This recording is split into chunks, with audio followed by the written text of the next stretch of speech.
Back at it again, man. Listen, we got a lot to discuss. Salutes to all the savages out there. We're going to be talking about Mecole Hardman, all kinds of things. Zach Wilson is an axe to seek a trade. We're going to be talking about the Jets free agency, all the things we got coming up.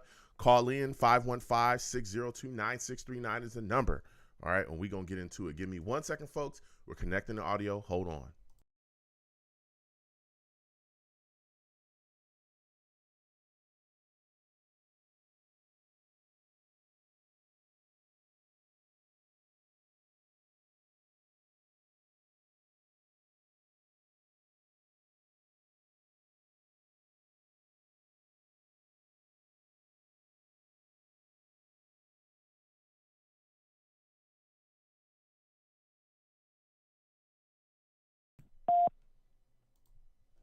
Blog Talk Radio.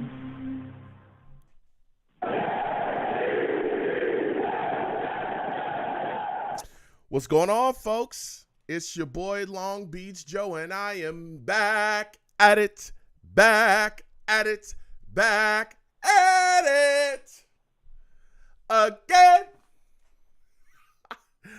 I'm back at it again, man.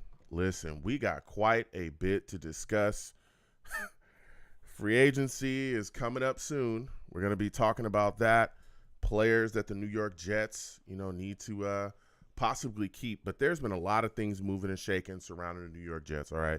We have been in the news, okay?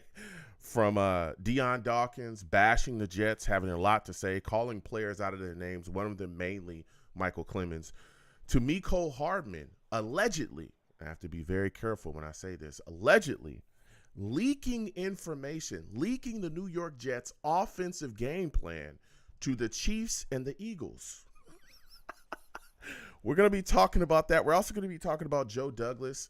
Had some things to say at the Combine. One of the things that really stood out was that he's allowing Zach Wilson to seek a trade. He's allowing his agent to go out and see if there's a team that would like to make a move for him. It's starting to heat up here. Also, they're not interested in tagging Bryce Huff. We're going to discuss all of that, okay? I'm hyped up. Listen, 515-602-9639 is the number. Call in. I'm taking all callers. But let me go ahead and start the show. Listen, I'm the man of the people. I'm here for the people. Let me shamelessly promote my Facebook page. Everyone go on Facebook, search The Long Beach Joe Show. Like that page. My content's up there. Go ahead and give it a listen. Message me. I'll message you right back. I love going back and forth with you folks about this football team. Also, leave me some feedback. I love hearing about what you folks think I do here on the Long Beach Joe Show. Oh, yeah, I do. I want to appreciate it. I want to thank everyone and let everyone know that I truly appreciate you for your feedback and everyone that checks out the content. All right. I'm also on Twitter as well. Going over to Twitter, type in at The Long Beach Joe, at The Long Beach Joe on Twitter. Okay. When you do that, we can go back and forth. I have a lot of fun over there. Going back and forth with a lot of Jets fans. Getting in arguments, as I often do. Okay. Personal is at YoungJ000. At YoungJ00 is my personal Twitter page. We can argue on that as well if you'd like. I've gone back and forth with a lot of Jets fans about a lot of things recently. Okay. And we've been, definitely hashing things out. I am also on iTunes as well, for those of you that may not know. Go on over to iTunes, okay? Type in The Long Beach Joe Show, The Long Beach Joe Show on iTunes. Subscribe to the podcast on there. Give me a 5-star rating, and let me know what you folks feel about what I'm doing here on the show by way of leaving feedback over there as well. And again, I want to thank, everybody that listens to me, period, because I'm always going back and forth with a lot of people and having discussions, but especially my overseas listeners. They continue to show love and continue to tell me about how much they enjoy the discussion. So I want to thank everybody, but again, especially my overseas folks, Jets brothers and sisters. That's what I'm all about. I just want to connect with Jets fans and have a good time. So that's what I do. And embrace debate. Okay, so I embrace debate. But for those of you that may not know, okay, you listen to the show, via the podcast or however you take in this content. I am also on YouTube as well. Okay, come on over to YouTube. Okay, Type in Long Beach Joe Jets on YouTube. Subscribe to the show. Hit that notification bell so when I post content, you folks will be in the know, all right? When you hit that notification bell, hit all, okay? So you'll get all the content. And come on and check your boy out. Also, give the streams and the videos thumbs up. Got content over there, all right? Some people don't know that. And then they check me out. They say, whoa, Joe, you look good. Wow, we didn't know it was just, great takes. You're a very handsome man. Listen, thank you, ladies, okay? I appreciate you, all right? I'm not an arrogant guy. I'm not cocky. I'm just here, just trying to talk Jets and having fun with everybody. So, again, Long Beach Joe Jets on YouTube. Please subscribe. But just know that when you come over here, man, you're going to have to deal with some people, okay? They're the chat. I call my chat the Savages. You want to know why? Because they're savage. Savage! Oh, yeah. It's crazy. All right. Salutes to all the savages in the chat. Dakota, I see you. Salutes in the building. All the savages watching, listening from wherever you're at. Salutes and respect to all of you, okay? Nobody's safe. Nobody is safe, okay, from the savages. Not even me. Not even me. I'm keeping it all the way real with you. If they don't like your take, they're going to let you know, okay? So with all that said now, as we continue to move forward, I want to start talking about everything we got going on with the Jets. And the place that I want to start first is with Mecole Hardman. Boy, oh boy, okay? Mecole Hardman went on a podcast called The Pivot, hosted, by a couple of great, former NFL players, Ryan Clark, Crowder, Fred Taylor. Like, man, those guys are great players, right? And they do a great job over there at The Pivot as well. And, salutes and respect to everything that they do. But Mecole sat down and was talking to them about various things, okay? And, of course, they asked him about his time here with the New York Jets. And, he definitely let it be known that, he was not happy with his time here. And he had quite a bit of things to say. And I want to talk about I want to talk about this, but I want to let you folks hear a quick snippet of some things that he had to say that were, quite a bit eye-opening, all right? So here's the audio from The Pivot. Let me let you guys hear this.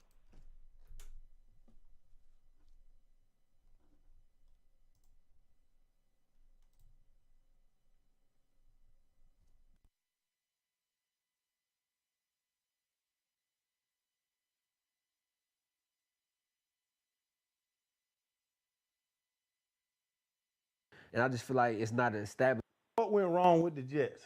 They trade you. What went wrong there?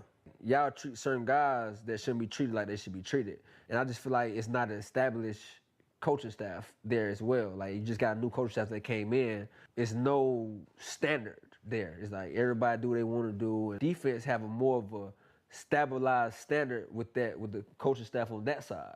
So you could tell the defense got a standard, but the offense is just like, all right, we've just figured it out. It's an Aaron show. Let Aaron do what Aaron do, you know what I mean? But then when Aaron go down, it's like, we don't know what to do. But this is that same coach that just was out of a job the previous year and then averaged to get a new job. I know for a fact I'm better than him for sure. Like, I ain't trying to, I know I'm better than him too. Garrett Wilson, the only person y'all should just be like, hey. So I have no problem with y'all putting around Garrett Wilson for sure. I don't care. Like, that's fine. But when you come to certain other things, it's like, come on, like, I don't understand why I'm not in the rotation with that. And y'all never gave me a reason as to why either. This my thing was, y'all can't tell me about winning. I've been to 4 Super Bowls in 5 years. You know what I'm saying? Now, you feel me? But beforehand, I've been to 4 AFC championships. I've been to 3 Super Bowls. I've won 2 of them. Like, I know what winning looks like. Right. I know what winning is. So y'all keep telling me certain things. It's like, I'm not going for that. Like, because y'all not doing it right. Like, we got hammers on the ground. We don't got no discipline. People feel like it's too many individual egos in this locker room or whatever. And I'm telling them, like, that's not going to get y'all to win. It's not going to happen. Now, as you folks heard there from that audio, from what Mecole said on The Pivot there, we've heard quite a bit of those things, right? We heard quite a bit of those things and, from leaks in the past. And to be completely honest, I'm not saying that Mecole Hardman was the leak or was the leak from that standpoint, but man, a lot of the things that he said, honestly, were verbatim from articles that we heard that said that they had informants from within the New York Jets facility. Some of them saying that they had informants from within the locker room that were telling them things like that. Okay. Now, again, we've heard a lot of the things that he's saying, the lack of adjustments, coaching wise, and we saw that as well. We clearly saw Nathaniel Hackett struggled, especially once Aaron Rodgers went down. We saw him struggle to adjust his game plan to Zach Wilson. We saw him struggle to integrate, certain players within the offense, Mecole Hardman being one of them. But there were other things that he said as well that were kind of surprising to me. Him talking about, just the sloppiness, helmets on the ground, letting people know, hey, this is not how you win, because whether you like it or not, Mecole Hardman has, with the Chiefs at least, has been on the team that, has win. So those are some of the things that hopefully the New York Jets are going to clean up this upcoming season, especially with Aaron Rodgers back. But he did say some things that were eye-opening, okay? That were definitely eye-opening. He talked about Xavier Gipson, being a guy that definitely stepped up into a role, especially as a returner. And he talked about how his relationship with Brent Boyer kind of went south because of Gipson, being called into being a returner. As we know, Xavier Gipson stepped up this year, gave us something from a return standpoint, not just from a return standpoint, but also, from a receiver position as well. We saw him catch some footballs, really step into a role, really get better, really do his thing. And I think that kind of pushed Mecole kind of down, the hall in spots where maybe he would have been utilized, right? So when you look at the situation, Mecole talked about how he was asked to step in and return some punts because Xavier Gipson was dealing with an injury. And because Brent Boyer hadn't talked to him throughout the week about doing this, he told Brent Boyer no. That's what he told him. Then when Sulla comes to him and says, hey, we need you to return punts. What's up? He told Sulla, listen, I'm not doing it. Brent Boyer asked me. I told him no because I don't like, how he coaches and how he came at me. My mind was not on, being a returner this week. So I'm not doing that. And that was kind of eye-opening to me. Because, again, we had been told, and we, kind of seen Xavier Gipson really step into the role. And even when he was traded, we heard Joe Douglas come out and talk about how Gipson, stepping into the role really kind of allowed them to move on from Mecole. But you also got to think, if you're a coach, right, and you're within that coaching staff, and you have Mecole telling you that he's not going to do something, how much did that hurt his role there, right? How much did that hurt his role? I bet you that absolutely played a role in him getting up out of here as well, okay? Now, he also talked about something else that was very eye-opening as well. Mecole, on the pivot, said that he could not stand to be on the Jets so much at one point. He contacted the Chiefs locker room. He contacted their front staff, right? Their staff. He called the Chiefs, and he let them know, okay, their general manager and all those guys, he let them know, hey, make a trade for me. Get me up out of here. Please come and get me. Let me go. I want to come back to the team. The reason why this is so eye-opening is because that's tampering. You can't do that in the NFL, bruh. That's literally illegal, man,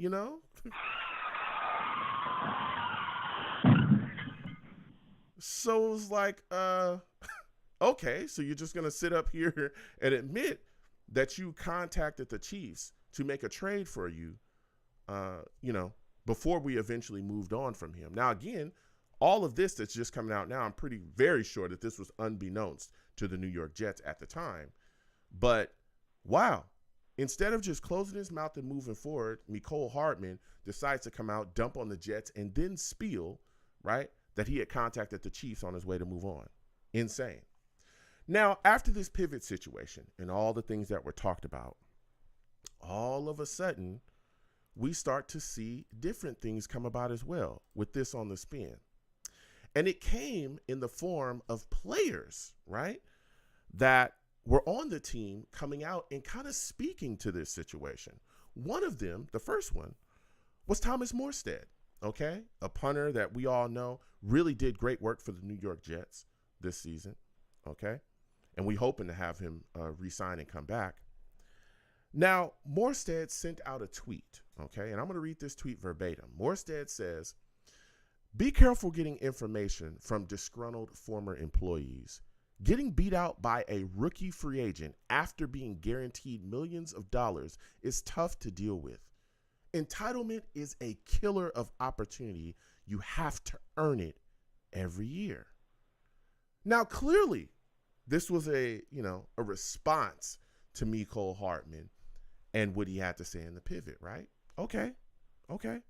Morstead, veteran guy, been in this league for a long time, stepping up and defending his team and defending his guys from what Mecole was trying to say. Then it continues on, right? This is where it starts to really heat up. Now, we already got the tampering. We already got you saying that you had turned down things that the Jets coaching staff told you to do. Okay. Well, then Kenny Yeboah responds to this situation as well. Kenny Yeboah quote tweets Thomas Morstead and the quote that I just read. And he responds to it, okay, by saying, "I like this, OG." He says, "Hey, I like this. I like what you had to say and how you cleaned him up," right? Well, then a person comes and speaks to him in the comments as well and says, "Hey, Kenny, how do you feel about Mecole?" Well, Yeboah doesn't hold back. And as a guy, that we all know, especially players on this team, okay? NFL players as a whole, but definitely players on this team, they don't open up like that. Unless it's something they really feel is in their heart, they do not let it go, okay, so quick, especially in this market. Well, Kenny Yeboah did just that. Kenny Yeboah says about Mecole Hardman after being asked, he responds, he's tripping out. He ain't talk about his own work ethic. He ain't talk about his own work ethic and how the Georgia Eagles got our game plan. Excuse me, sir? What did you just say?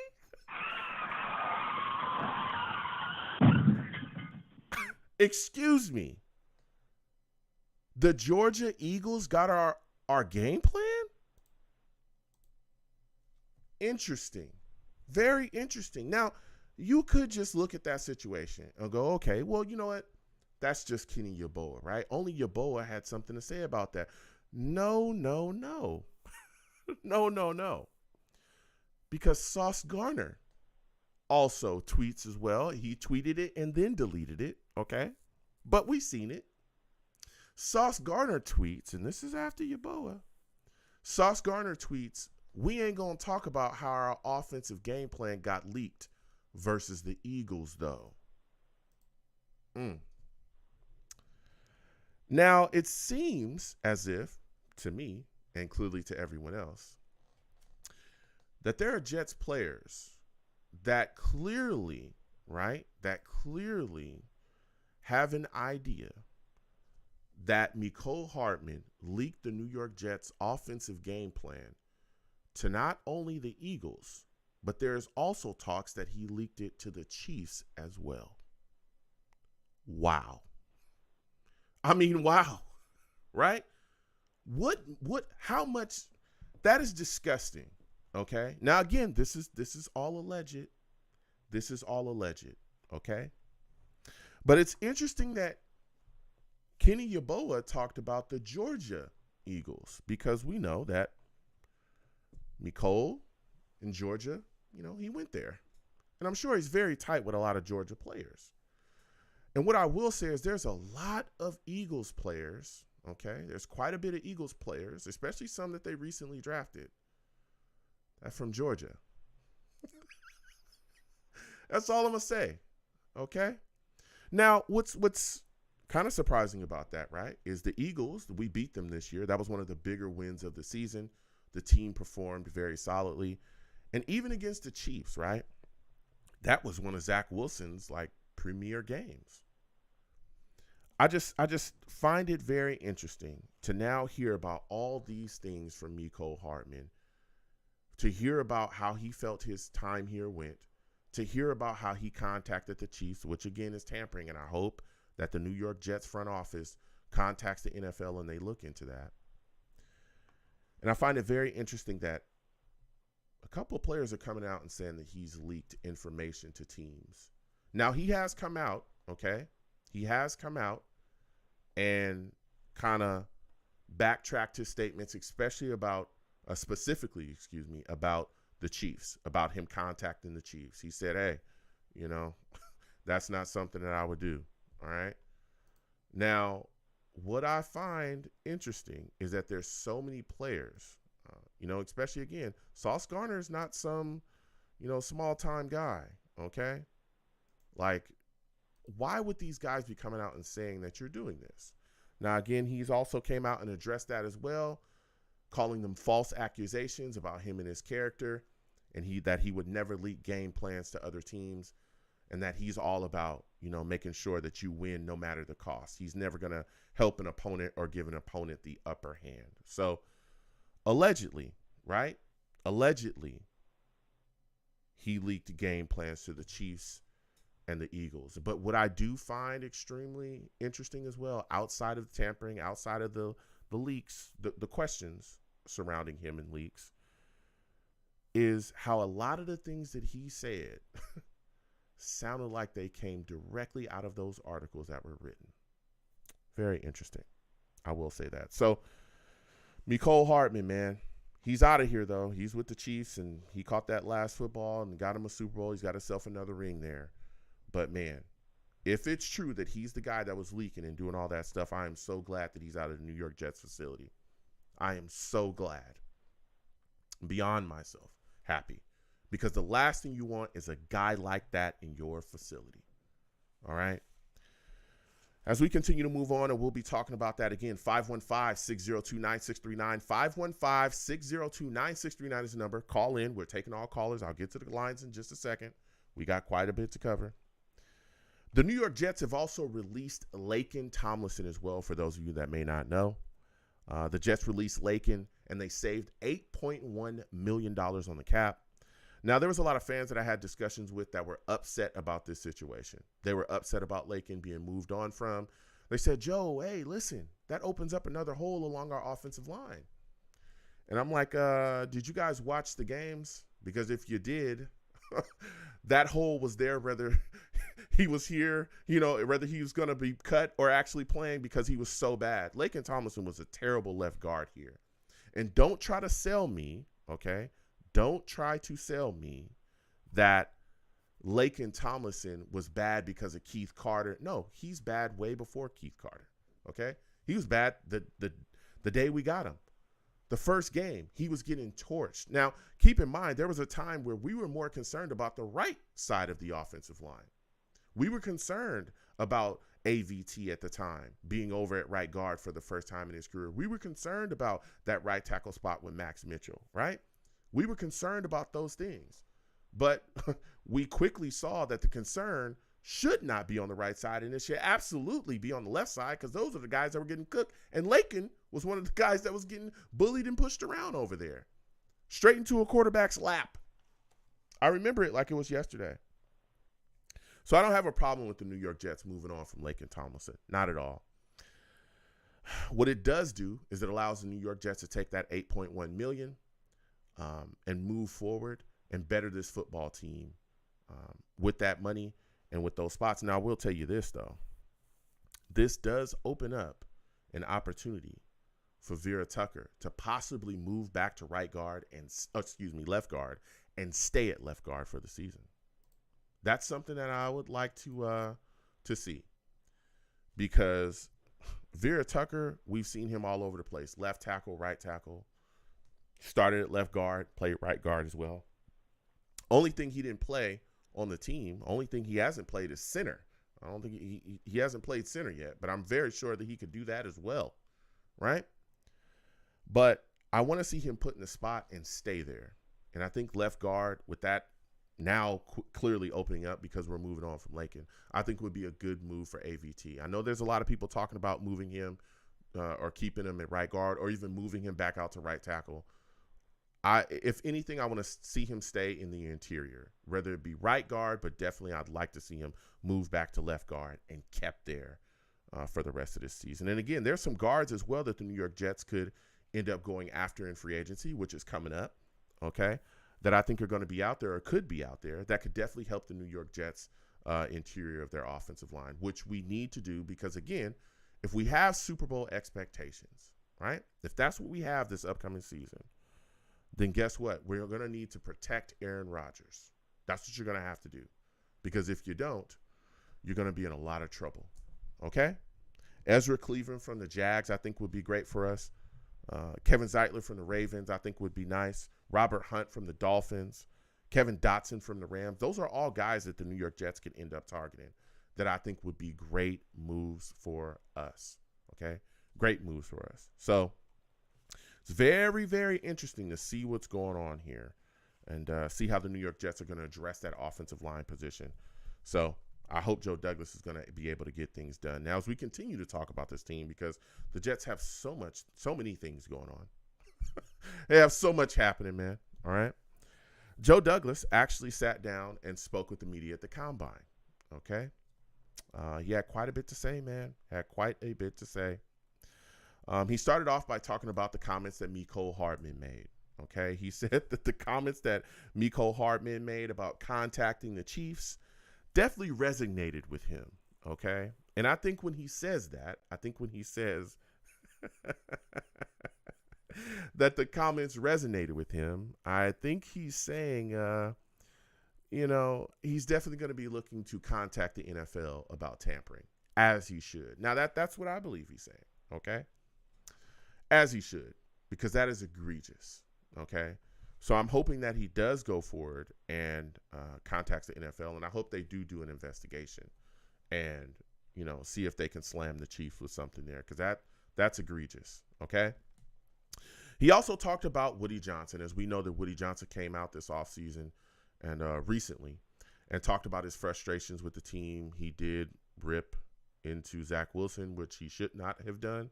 Okay, and we'll talk about Zach Wilson in just a second. But he did rip into Zach Wilson, saying, hey, we need a backup quarterback. Woody.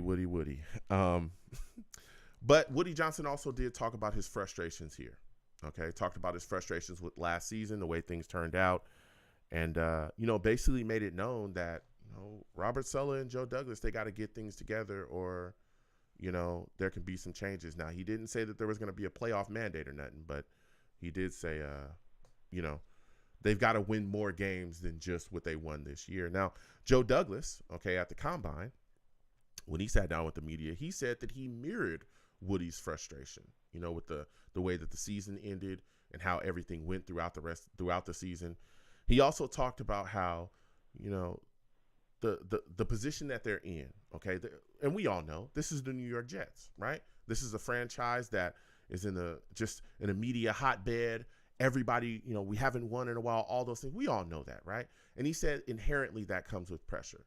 But they're going to continue to move forward. They're going to continue to pound. They're going to continue to push to do whatever they need to do to make sure that this team is prepared and gets it done. They need to get it done. He talked about, hey, we can't just keep talking about it. We got to finish. We got to go out there and produce.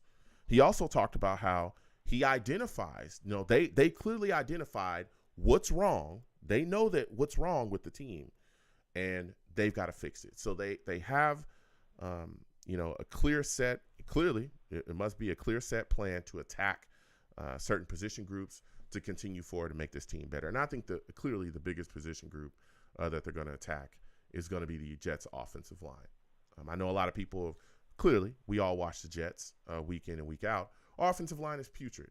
And I think that if you look at what our offense showed us last year is that if you do not have a functioning offensive line that can hold the fort and protect your quarterback, adequately, your offense will fall off of a cliff.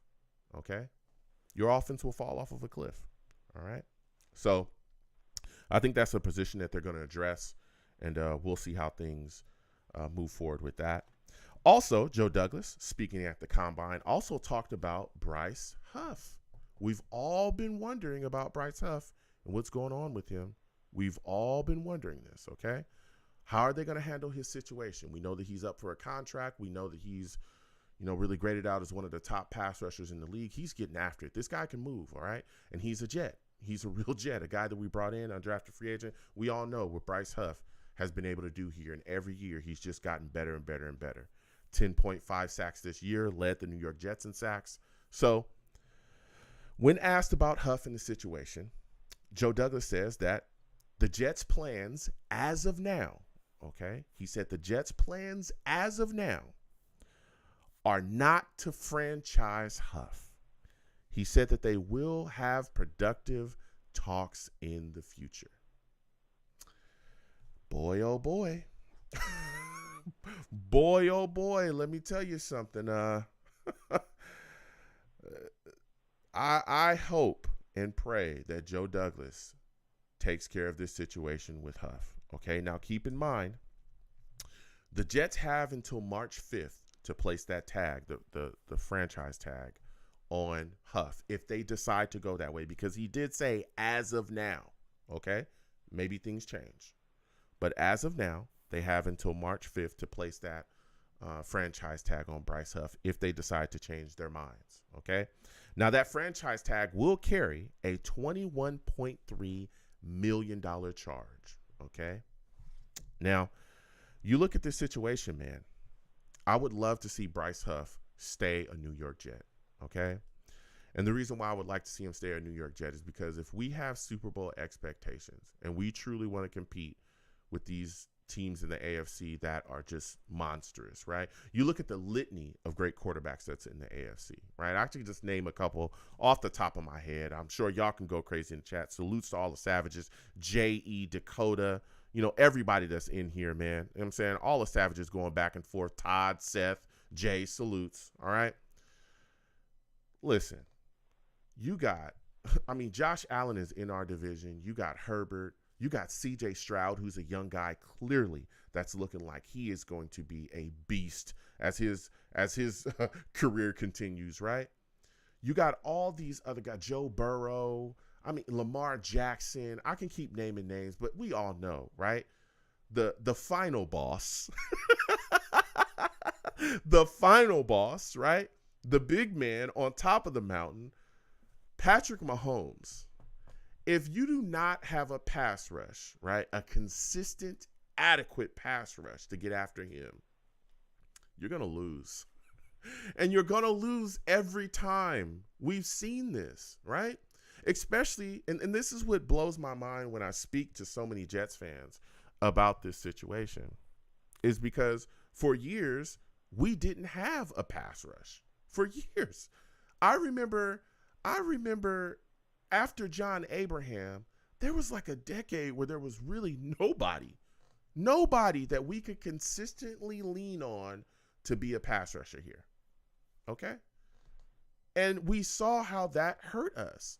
We saw how we couldn't get to quarterbacks. They would have 40 minutes to throw the football against us. 40. I remember there was one year I went to MetLife and I watched Russell Wilson with a jacked up knee literally torch the Jets. He threw for like over 300 yards. And when I tell you, I sat in my seat at MetLife and I watched him have the most comfortable time doing so. It was insane. There was no one that could get to him at all. At all. And this was during the Bowles era when there was no consistent pass rusher. There was no one that can get after it. He had a field day against us. Had a field day. And we couldn't get after him at all.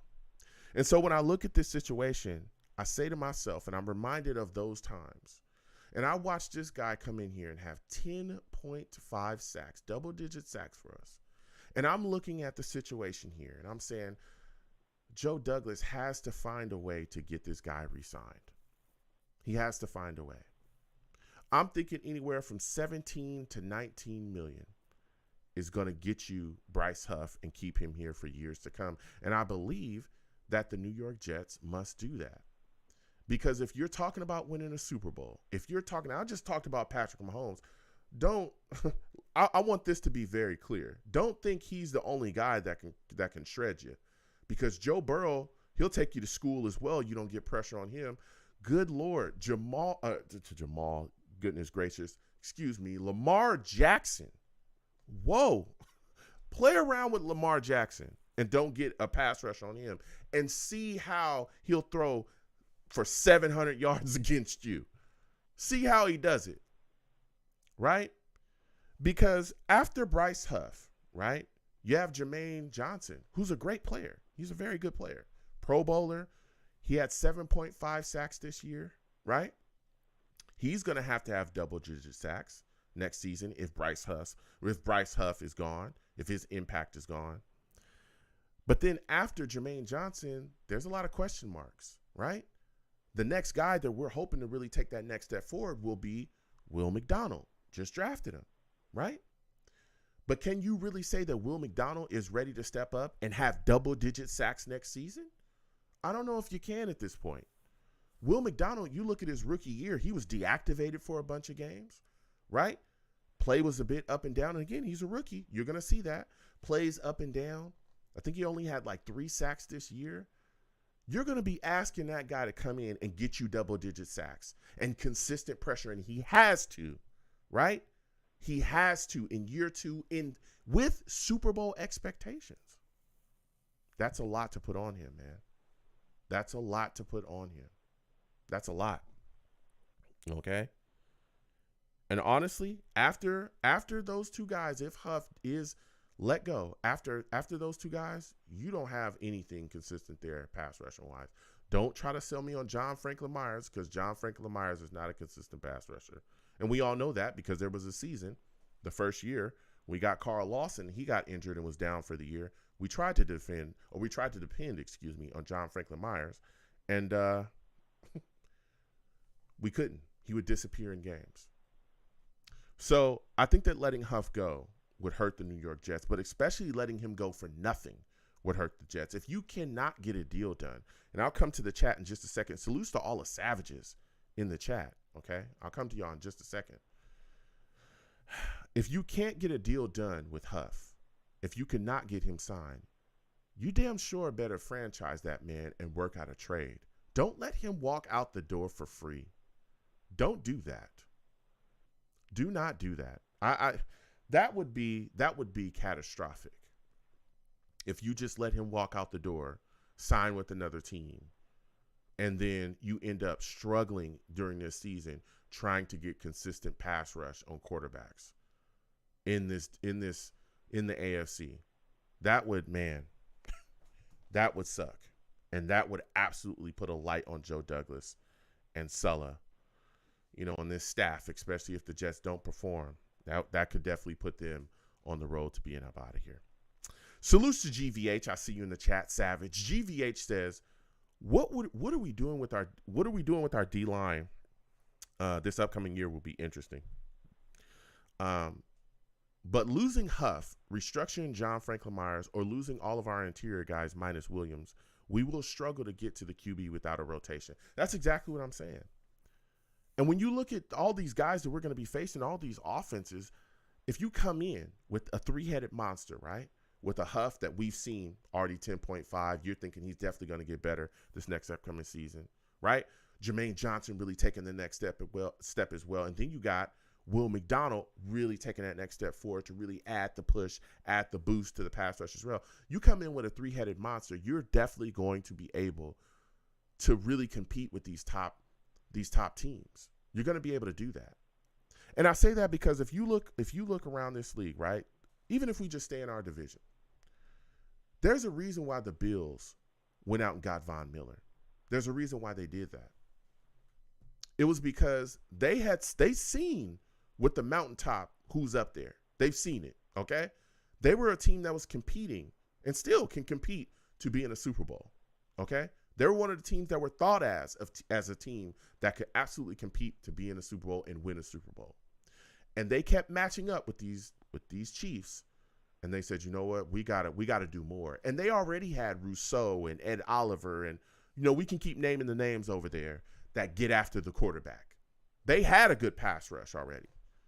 They were blitzing consistently. And they said, you know what? Bruh, to deal with this guy Mahomes up there in Kansas City, that's not enough. We got to get more. Our cup must run it over. Okay. And so they went and got Von Miller. They paid him to come in and be that guy to get after the quarterback. Okay. So letting go of Huff, I just don't think it's a good move. And again, if you can't get a deal done for whatever reason, because again, it is free agency, I understand. 857, I'll be coming to you in just a second. Okay. Other callers, new callers, hold on. Okay. Again, 515-602-9639. Also put your thoughts in the chat. I'll be coming to y'all. I understand that this is free agency. I get it. Okay. And I get that, especially a pass rusher, the ilk of Huff is definitely going to get a lot of attention. If you just cannot get a deal done because the numbers are just wild, and I'm sure that they're all, they're doing their due diligence, and they know what teams around the league are looking to offer him. They know that there's going to be teams that are coming out that might just blow the doors off the joint. If that's what's happening, then the least you can do is franchise this guy and try to at least get a second-round pick back for him. Do something so that he does not walk away from your building, right? So that he does not walk away from your building and you end up with nothing. You end up with nothing, and you let a really good pass rusher in this league slip right out of your midst. I'm telling you, that would be really bad. Really, really bad. That would be really bad for the Jets, especially if the Jets pass rush struggles next season and Huff is gone. Oh, brother. You will have Jets fans, I'm telling you, screaming, ready to jump off the roof. All right? So the final thing I'm going to talk about here, and again, we'll get to the lines, 515-602-9639. 515-602-9639 is the number. Call in. We're taking all callers. Zach Wilson. Oh, baby.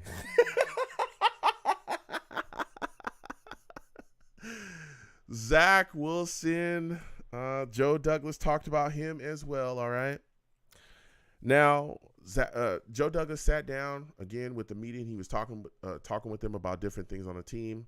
And when asked about Zach Wilson, he made it very short and sweet. He said that the New York Jets, him and the team, have given Zach Wilson's agent permission to seek a trade. All right? Now, this is interesting, okay? It's interesting for a few reasons. One is because it starts to make you think, right, immediately when I hear, wow, they're allowing him to seek a trade, right? What exactly is Zach Wilson's trade value?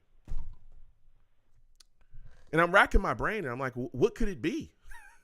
Like, what exactly, could teams look at him and say, hey, we'll give the Jets something? Now, ESPN did come out and say that they had talked to various NFL execs, and the feedback that they got wasn't very good, right? That Zach Wilson is not valued around the league. Of course, we all know that because it's been very up and down with Zach Wilson. Even this season, he had some flashes. That Chiefs game, some people argue that the Chiefs game this year is the best game he's ever played since he's been here.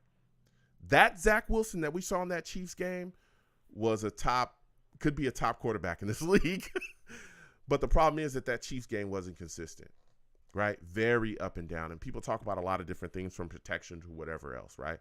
But the results have not been consistent. Solid results have not been consistent, right? So what exactly is this trade value? I believe they're in that ESPN piece, they said one NFL executive said that he would give away, I think it was a week stay at the Best Western for Zach Wilson. And many of them said that they weren't fans of him. Okay. So I don't know exactly what we can get back for Zach Wilson. I would guess it wouldn't be much, especially when you look at the situation of he's a reclamation project. Okay. And we all know that. Not only that, but his confidence, we've seen his confidence be completely shot. All right. So now you have to build up his confidence. So I don't know if there's any team in the league that really would be willing to part with capital to take Zach Wilson. And then you also got to look at the financial implications as well, right? That come with Zach Wilson. We know he's still in that rookie deal. If the Jets were to trade Zach Wilson, I believe they would save about $5.4 million, but we would have to take a $7 million dead cap penalty hit. Okay. Now that $5.5 million, thing that we would save would also be Wilson's cap figure for the acquiring team. So whoever we sent him to, they'd have to deal with that $5.45 million. Okay. Now at the Jets, if we can't find a partner for whatever reason, which again, I don't know exactly where we would be able to send him, right? I don't know what team would be willing to take him on as a backup kind of reclamation project. If we can't, if we even look to release him, it wouldn't do anything for us. And we'd have an $11 million cap penalty. So if we release him, there's going to be some issues as well for us. $11 million dead cap penalty. That's what it would hit us. Now, I've floated out this idea in the past, and I don't know. I could see, maybe the Jets sitting down with them and saying, listen, we can't find nowhere for you to go. Aaron Rodgers is here. He likes you a lot. I'm sure y'all sitting down and talking. How about we give you a 2-year extension? We lower your cap quite a bit, lower that cap number down, and sit you behind him for 2 years. And then guess what? At some point, right, you might have a chance to compete to be the starter again. But these next 2 years, we'll look into, definitely taking a young quarterback. I'm very sure the Jets are going to do that. And I'm very sure they're going to attack the backup quarterback market as well to bring in a veteran backup quarterback. But that'll give you 2 years behind Aaron Rodgers to soak in all of this offense, right? If everything works out the way we hope it will. You can sit back, soak in all the game. He'll give you everything. And then 2 years, you'll get your chance. And if it works out, cool. If it doesn't, then you can move on. I could see the Jets doing that. And that would benefit Zach Wilson too. I could see Zach Wilson's side coming to them and saying, hey, can we do that? This is just my thought process. This is just an idea that I floated out.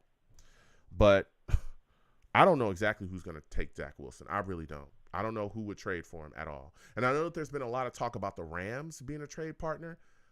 I don't get that at all because Mike LaFleur, who was the New York Jets' former offensive coordinator, is the current offensive coordinator of the Rams. He's out there with Sean McVay. One of the reasons why he didn't work out here is because of Zach Wilson. He couldn't get Zach Wilson to take that next step.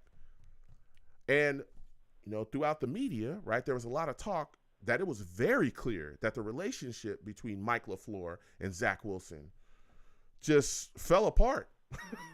Fell apart on his way up out of here. He was one of the guys that started to say things like, as he was on his way out the door, that it would have benefited Zach Wilson to maybe sit and take some time behind a veteran quarterback. He was the first guy to come out and say that. That was the last year that he was here. So I don't think that happens either. All right. I don't think he goes to the Rams. I don't know. I don't know exactly where he would go. I don't know who would trade for him. I don't think we would garner much capital. I would think maybe a 7th round pick, a conditional 6th or 7th round pick would probably be the way that we would go. That's just my thought process about it. I don't get it. All right. Salutes to Outlaw in the chat. Outlaw says, hopefully the Vikings pick up that phone. Raiders, please contact us to get Zach Wilson. Well, salutes to Outlaw. I don't know if that happens. I don't know. I cannot see where someone would want to grab up Zach Wilson and trade capital for him to bring him in and just be a backup quarterback. Couldn't do it, especially with the litany of guys that are already out there that are going to be, out there in free agency. And you're going to take a $5.4 million cap hit, almost $6 million for a guy that you're going to have to completely fix, even if he's called in to be a backup. I don't know, man. I don't know. So we're going to get to these lines. Again, 515-602-9639. 515-602-9639 is the number. Call in. We're taking all callers. Listen, when you call in, please make sure that your phone line's good to go. Make sure that you don't have crazy headsets on. Also, please turn me down if you are listening to your boy in your background. I appreciate y'all. All right. Also, please subscribe if you haven't already. Hit that notification bell so when I post content, you'll be able to know. Please give the stream a thumbs up and share it across your social media with your friends and your family. Okay. So, first caller we're going to get to. Okay. First caller we are going to get to. We're going to 857 Chris, we're coming directly to you. We're coming to Chris. And I know he's got some things to tell us. I know he's got some things to say. All right. For those of you that do not know, listen, this man, Chris, he's a savage. Savage. What's up, man? Chris, what's going on, Hey. man? Listen, Chris. There's been a lot of things moving and shaking around here. The New York Jets we are in the news as usual, right? We are in the news.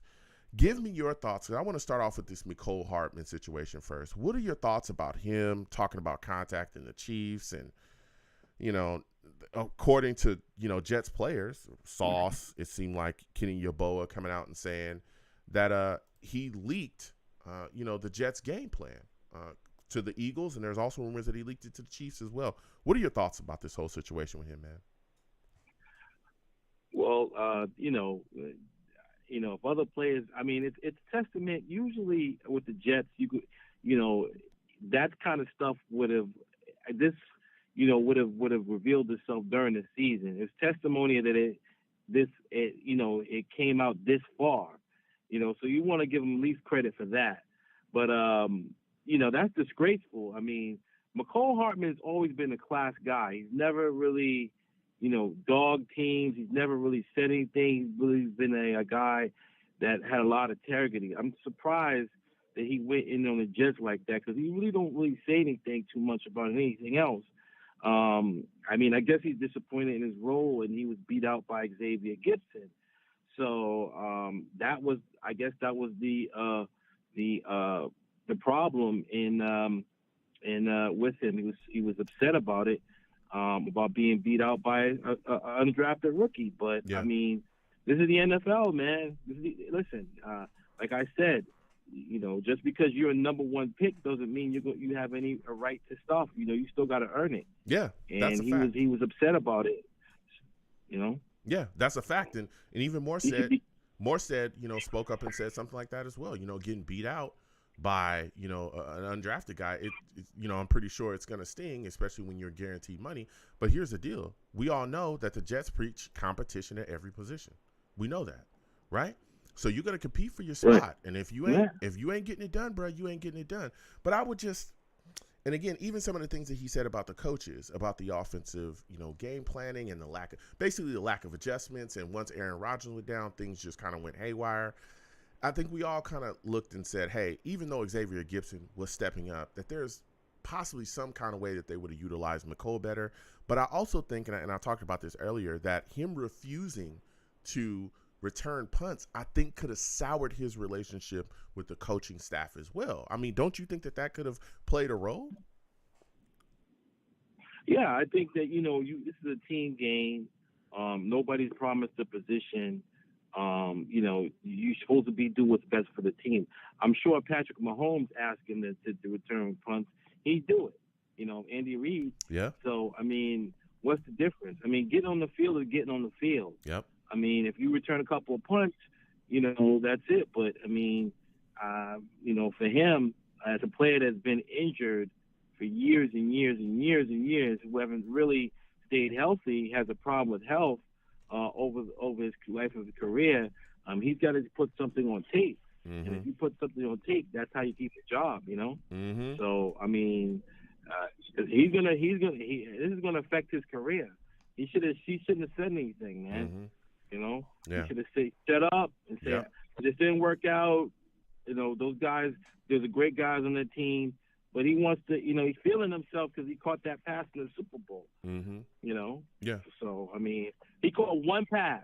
and then he, what I'm saying? I mean, everybody was drawing to Travis Kelce, and he caught one pass, and now he's Jerry Rice. Okay.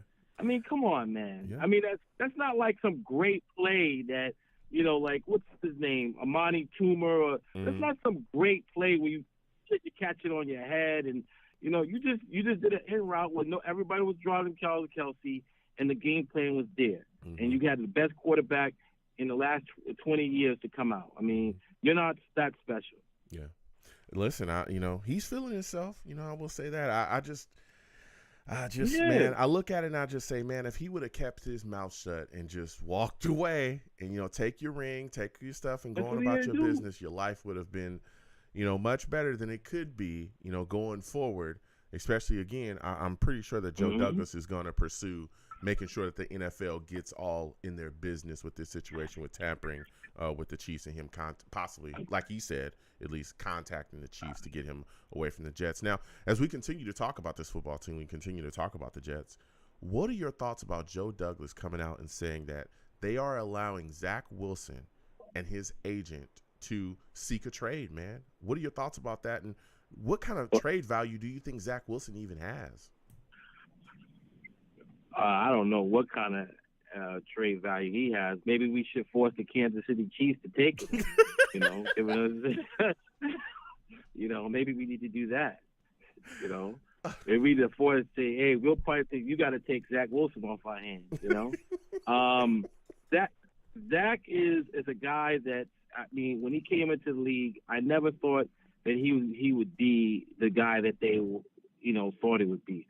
One, his plays were splash plays. He had to learn how to play the game, and I didn't think that the competition he did within BYU was enough to put him solidify him as the second pick in the draft.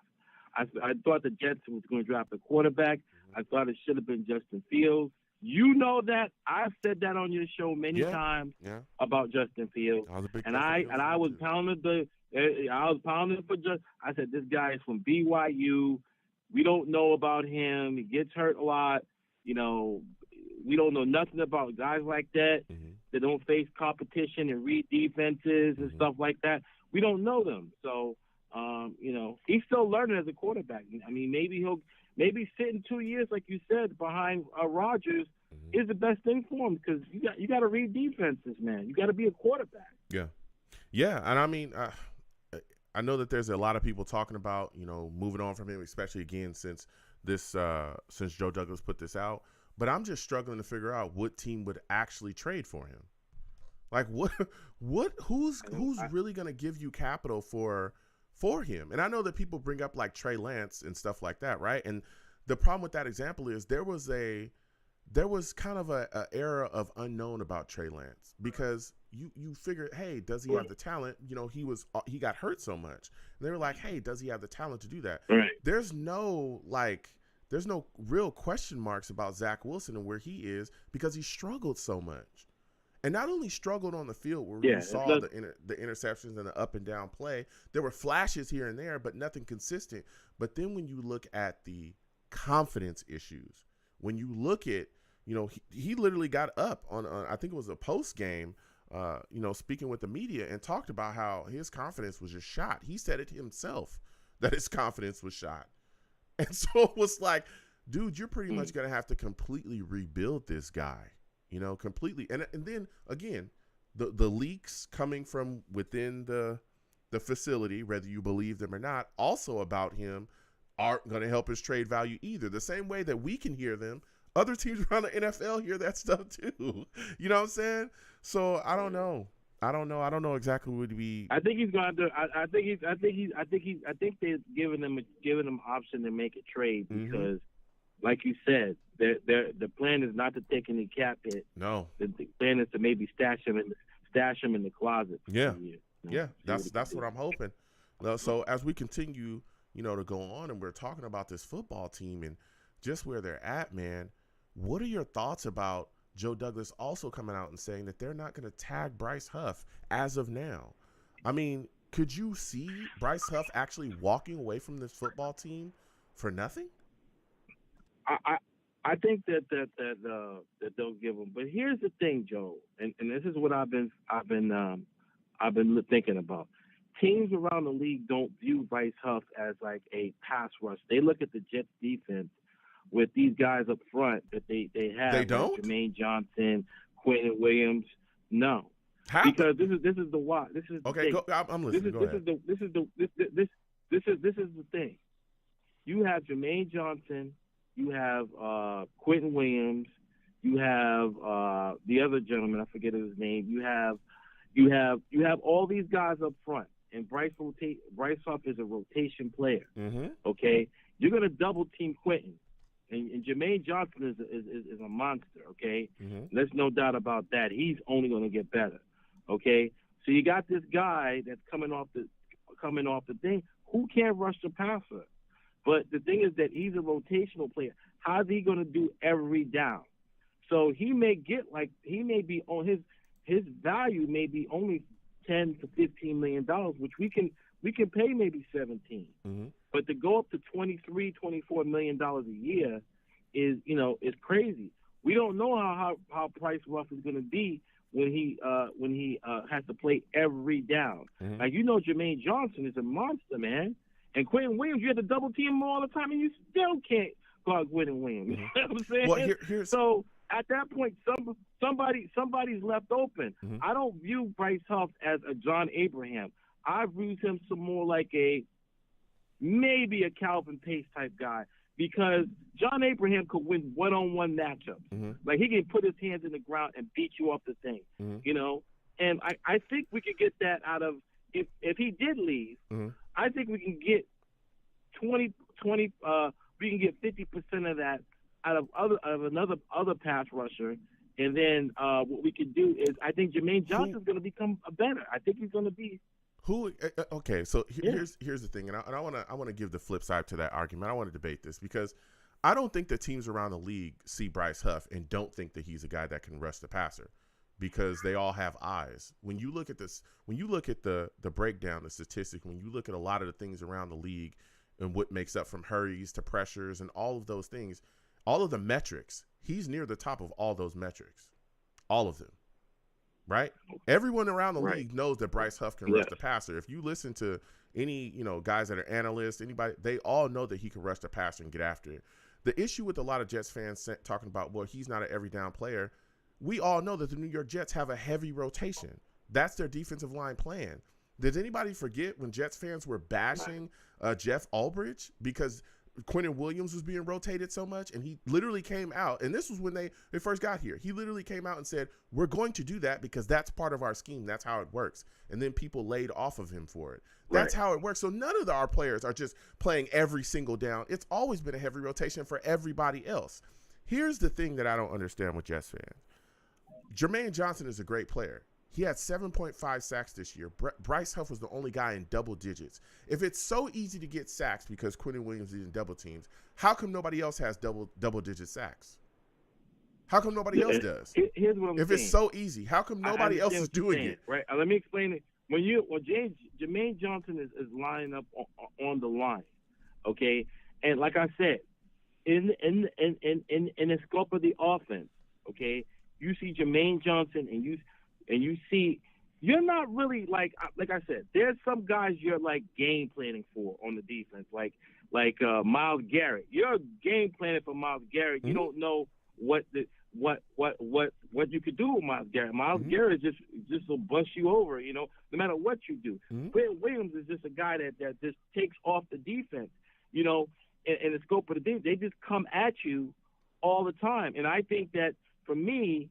I think that I'm not saying that Will McDonald will replace him, but I think Will McDonald can get 7 sacks, and I think we can replace him with a thing. Now I'm informed. I say we should pay him, but I'm not going to $25 million a year at the point of saying we're gonna because listen, this is it. We're gonna lose on an offensive tackle, or you and other Jet creators are pounding the table about offensive line. We must fix the offensive. I don't know what that even means, is fix the offensive line when you have Zach Wilson at your quarterback. Well, hold on a second, Chris. Hold on a second. Here's the deal: is first off, you don't have to delete Huff to be able to fix other issues or other areas on the team. You don't have to do that.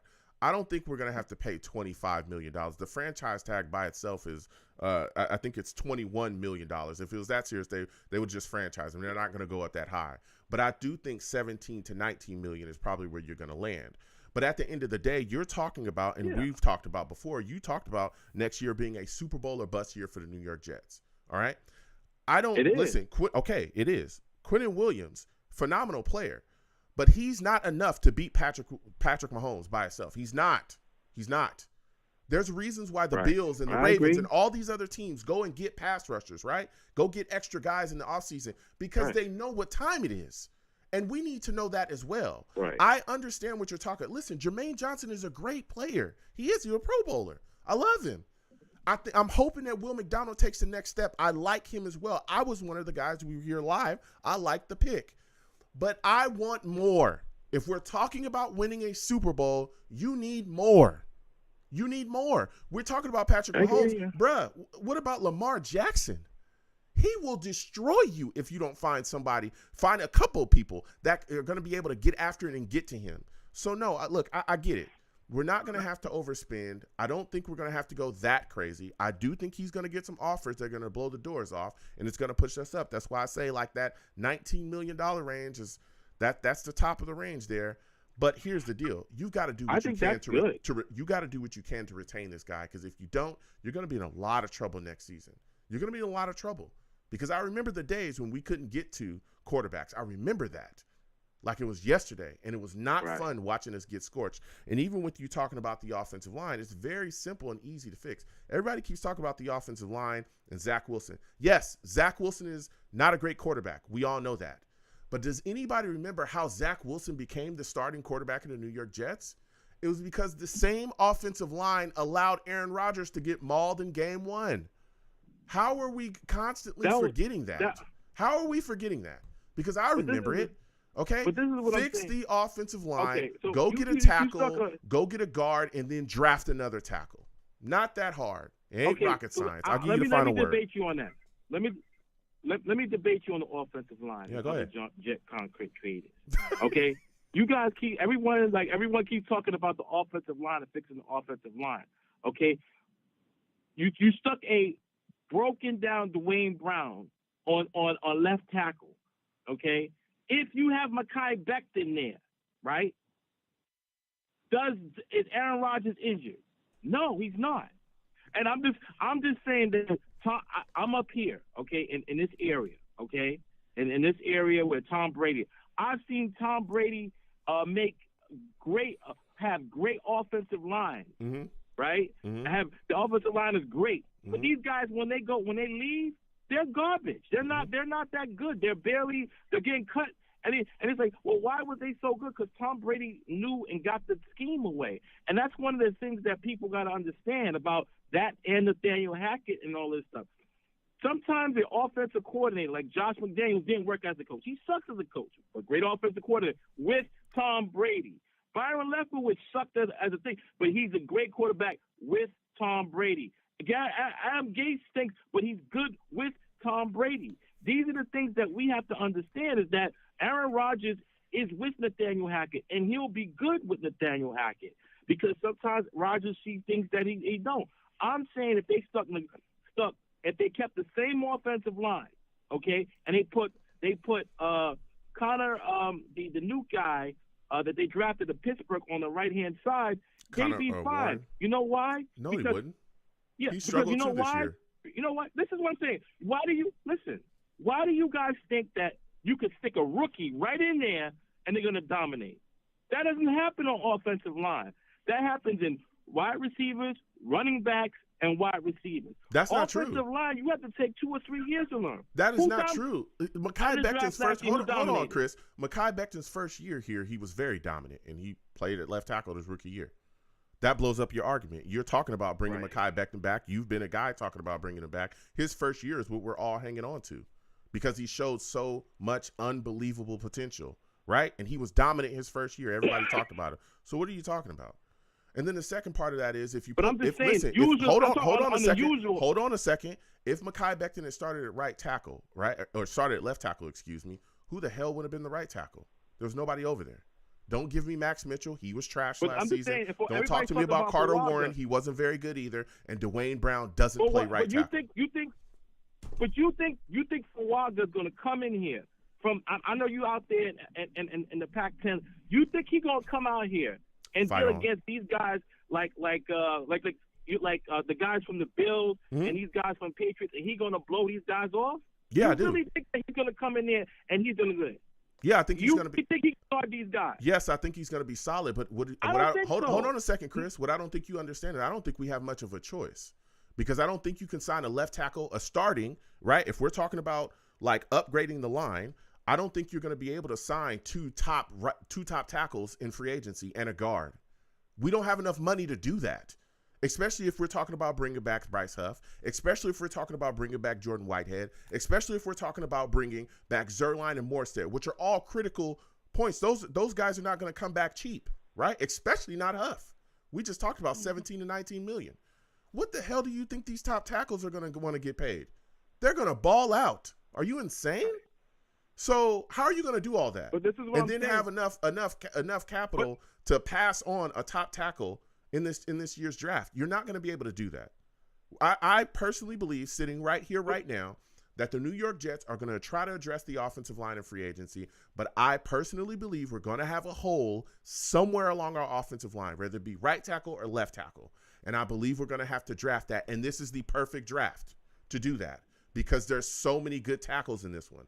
From Olu, who probably could be there. Some people talking about there's a chance that Joe Alt can move down. I don't think he'll be there when we draft, though. I think Olu can be there. I think Fuaga can be there. And a lot of people are not talking about Mims. It's this kid Mims from Georgia that nobody's talking about. Yeah, he's an good. option too. I know. And I'm just bringing him up. I'm letting it be known that I've seen him as well, and I talked about him earlier, and he's the option. But that's what I personally believe is gonna happen. And if you skip on taking a tackle in the draft because you want to play around with the idea of bringing in Brock Bowers, Aaron Rodgers is going to be on the sidelines again next season, and everybody's getting fired. Because if that happens, the Jets are going to struggle. But I'll give you the final word, Chris. Last thing. If we're taking a right tackle, I'd rather take the guy from Alabama over Fuaga. You talking about J.C. Latham? I think you're talking about Latham, right? I'd rather take J.C. Latham. Okay. Yes, I take Latham over him. That's it. I mean, we'll see. We'll see if he's there. There's a lot of talk that 3 tackles could come off the board before that. There's a lot of we'll get in those discussions more as the draft comes. But we'll see. Listen, Chris, it was phenomenal speaking to you. Okay. Next time I have a show, I want to hear from you. Always. All right. You have a good one. All right, bro. Listen, we got to keep it moving. Lines is high. I listen to everybody. I listen to everybody. For those of you that I go back and forth, Mike, you are next. I'll come to you in a second. You know, I listen to everybody. If I don't like your takes, though, I'm going to definitely give you some pushback. That's what this is about. I embrace debate here. Okay? I embrace debate, and I go back and forth. And I'm going to let it be known. 515-602-9639. 515-602-9639 is the number. Call in. I am taking all callers. When you call in, be patient. I will get to you. Salutes to all the savages in the chat as well. Jay, I see you. Jay says, the bigger issue is playing time. If another team matches us on Huff, if they will offer more playing time, he is gone. That's an interesting point, but I don't know if that's necessarily true. It would depend on how he felt about that situation, because maybe the playing time that he's getting right now is significant enough, because he's gotten 10 sacks this season with the playing time that he's been given. All right. And especially going forward, there's a lot of talk about John Franklin Myers possibly being a guy that's on the chopping block. If they don't restructure him, that playing time could end up going up. Okay. You got 10 sacks getting around the bend, especially and you look at the defense that we have right now. Oh, brother. Oh, brother. Things could get real nasty. Okay. Could get real nasty depending on what the Jets do. We got Quentin Williams. You have a top defense.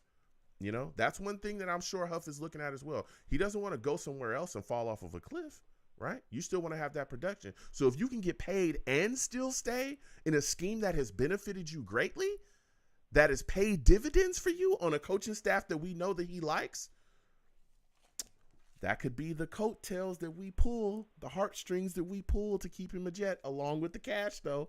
He's made it very well known he wants to get paid, as he should. All right. We're going to get back to these lines again. 515-602-9639. 515-602-9639 is the number. Call in. We're taking all callers. Please give the stream a thumbs up. Subscribe if you haven't already. Hit that notification bell so when I post content, you'll be in the know. If you want to give to the platform, Super Chat's there. Cash App is at the bottom of the screen. Anything you give is greatly appreciated. Mike, we're coming to you. Mike from Tom's River, okay? For those of you that do not know, Mike, listen, this man right here, Mike, is a pure savage. Savage! Mike from Toms River salutes. I'm going back and forth, Mike, having a lot of fruitful conversations with Jets fans. Give me your thoughts about this situation with Bryce Huff. I'm a big proponent of keeping him on this roster, making sure that he gets paid. But Joe Douglas, has said, hey, they're not going to franchise him, but he's hoping to have productive talks with him in the future. Could you see Bryce Huff finding his way off this roster to New York Jets, basically getting nothing for him? Well, anything could happen. I just seen a report in the New York Post where they were saying the Giants were going to sign him. We don't know because we don't know. We're not behind the scenes. Yeah. They know. Mm-hmm. I have faith in Joe Douglas. I think he'll sign him. I think he'll get like between 17, 18 million a year, somewhere around there. I think we'll get it done. Mm-hmm. Yeah, I'm hoping that we get it done as well. And I know there's a lot of people talking about a lot of things and the rotation, and I don't understand it, man. Especially when we're talking about winning Super Bowls here. That's what every Jets fan is talking to me about. When Aaron Rodgers gets back in that saddle, that it's time to, giddy up and we better compete with all these top teams. Well, good luck facing, Patrick Mahomes and Lamar Jackson and hell, even Josh Allen. If you don't have a consistent enough pass rush, if you don't have enough guys to get after those top guys, you're going to get cooked. Go into Cincy and face Joe Burrow without being able to consistently get after him. And I want you to see what he does to you. I want you to see what it feels like to get smoked up there against the Bengals. And then, then maybe you'll figure out how important pass rush is in this league. That's just how I feel about some things here. So as we continue to talk about this football team, though, Mike, Joe Douglas also spoke about allowing Zach Wilson and his agents to seek a trade. I mean, when you hear about this, right, what are your thoughts about it, man? I mean, what kind of trade value do you even think the Jets could demand in return for Zach Wilson in a trade, man? I would trade him for a bag of footballs.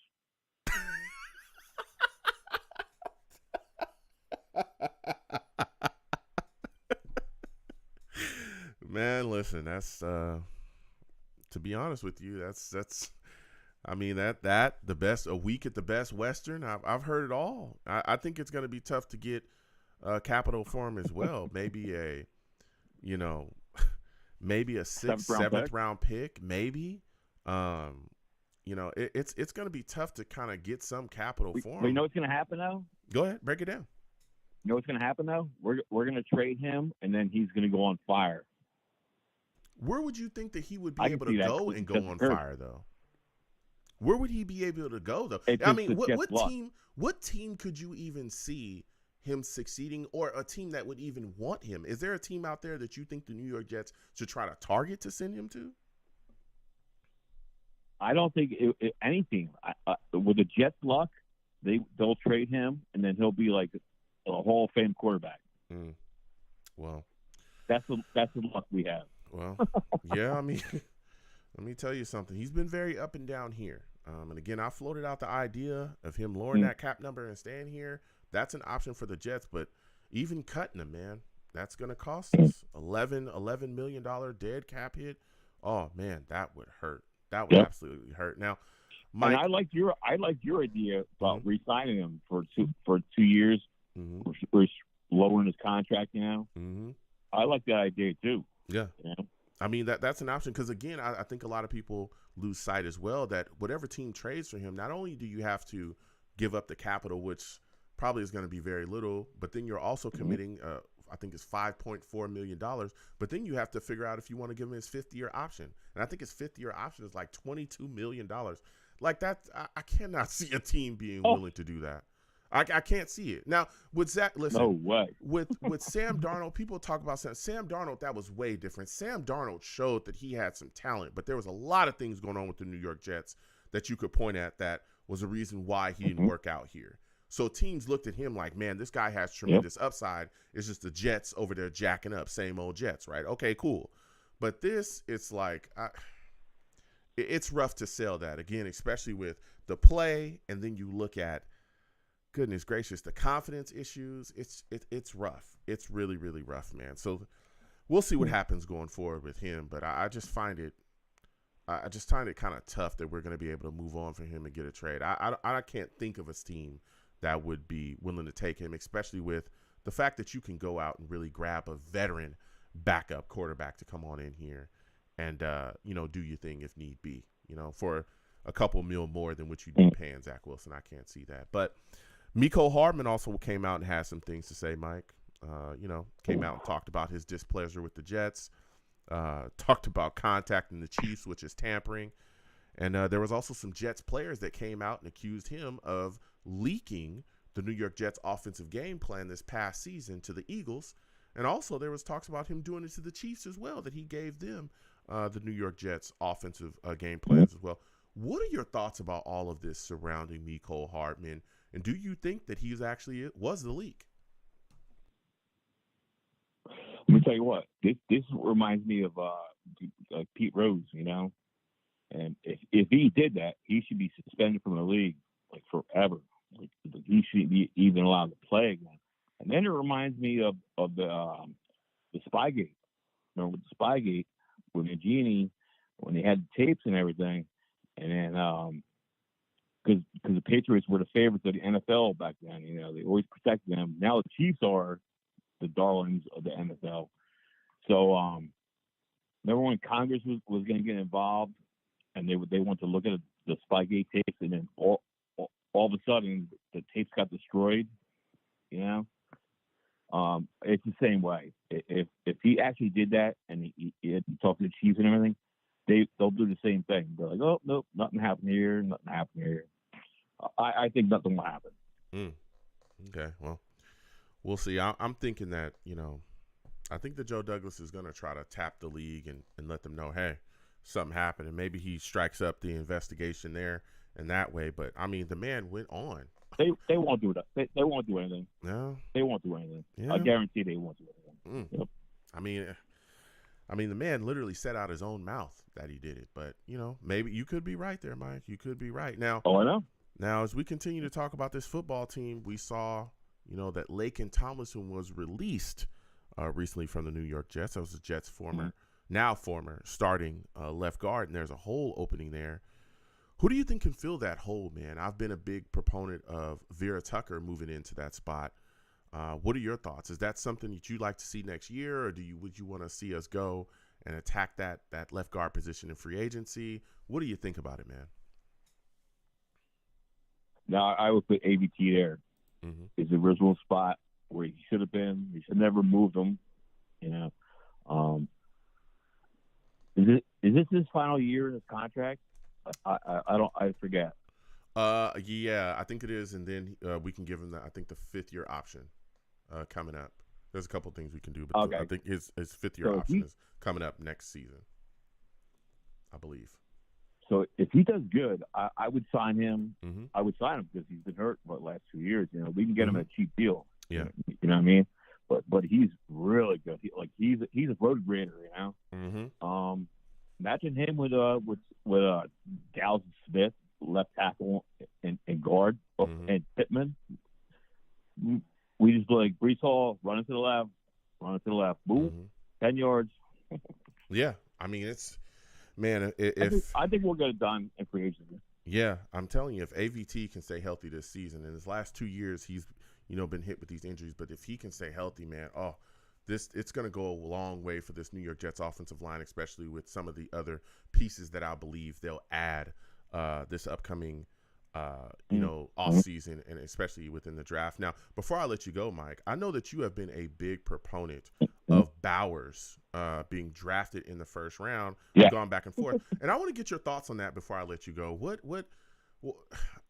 I personally cannot see a way that the New York Jets don't go into the draft with a need to take an offensive lineman in the first round. But give me your thoughts, man. What is so attractive about Bowers to you that would have you pass on an offensive lineman? He's like a generational tight end. Even Mel Kiper in his latest draft, he had Jets taking Bowers. Mm-hmm. Match. Oh, I could just see him being like the what's his name? Oh, Kansas City. Travis Kelce. I'm drawing a blank. Travis Kelce. Yeah. Mm-hmm. I can see that happen. Mm-hmm. Yeah, I can see that happen. You know what I mean? And I'm all for it. I'd be down for it. But we get Ridley, wide receiver, from free agency. You know, I think we'd be loaded. I mean, loaded.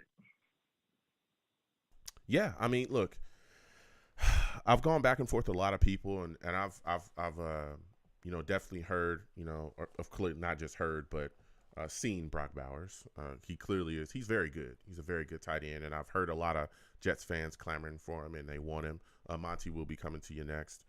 But I don't know, man. I can't see a way that the New York Jets end up going into the draft not needing some type of offensive line help, especially with a lot of the tackles that could be there for us at 10.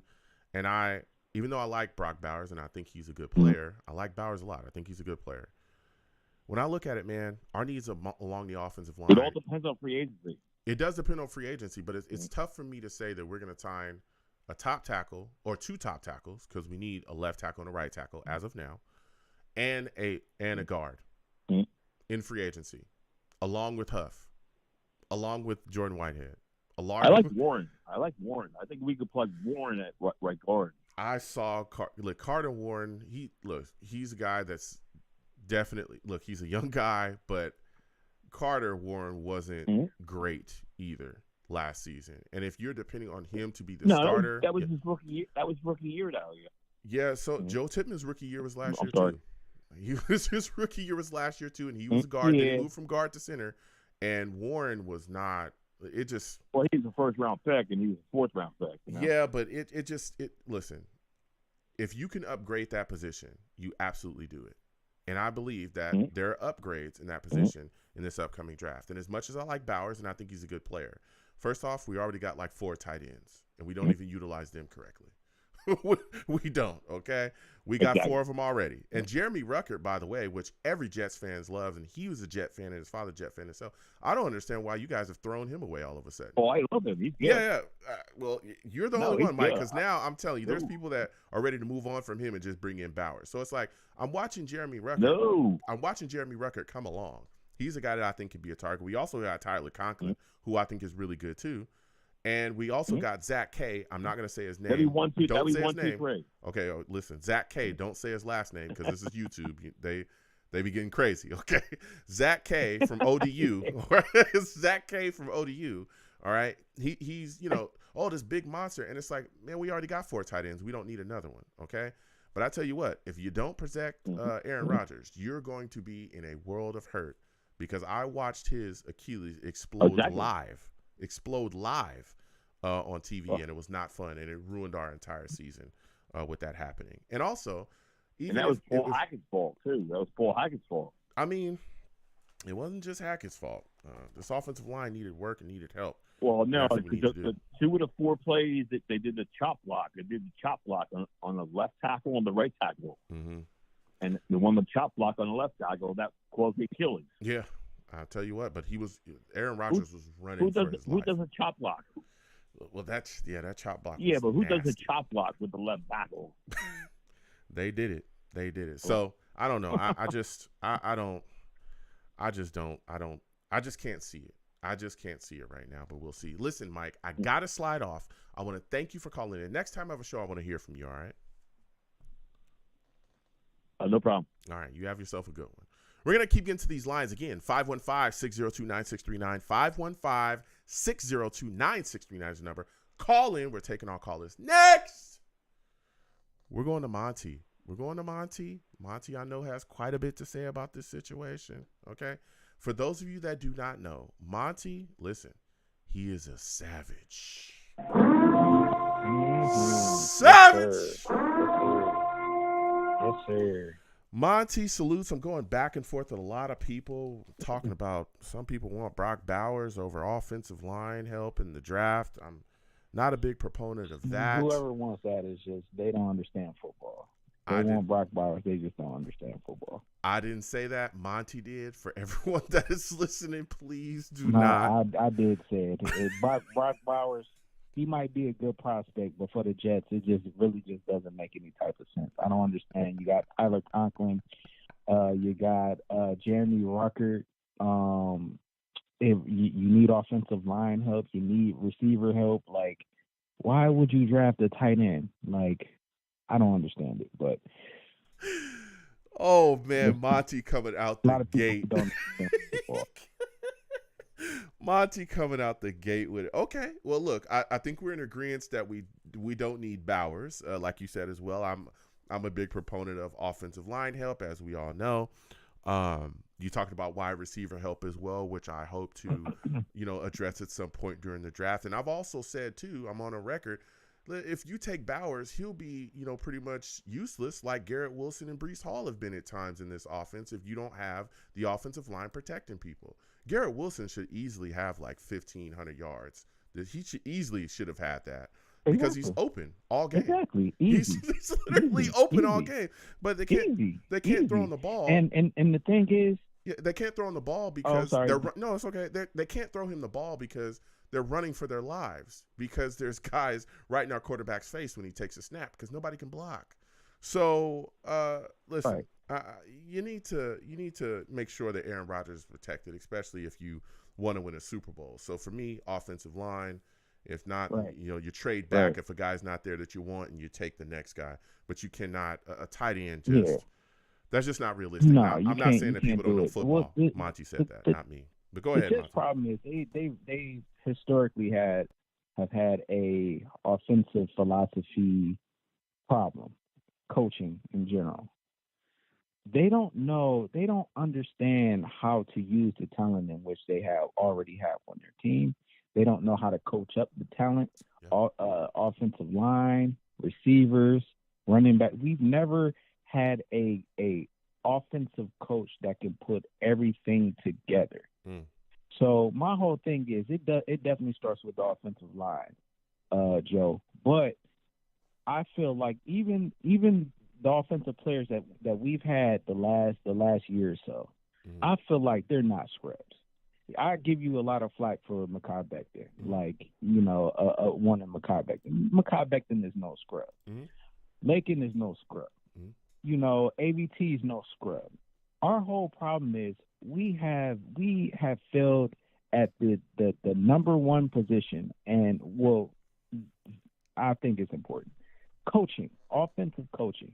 If you can't come up with a scheme, if you don't understand how to use your players correctly, you're never going to succeed.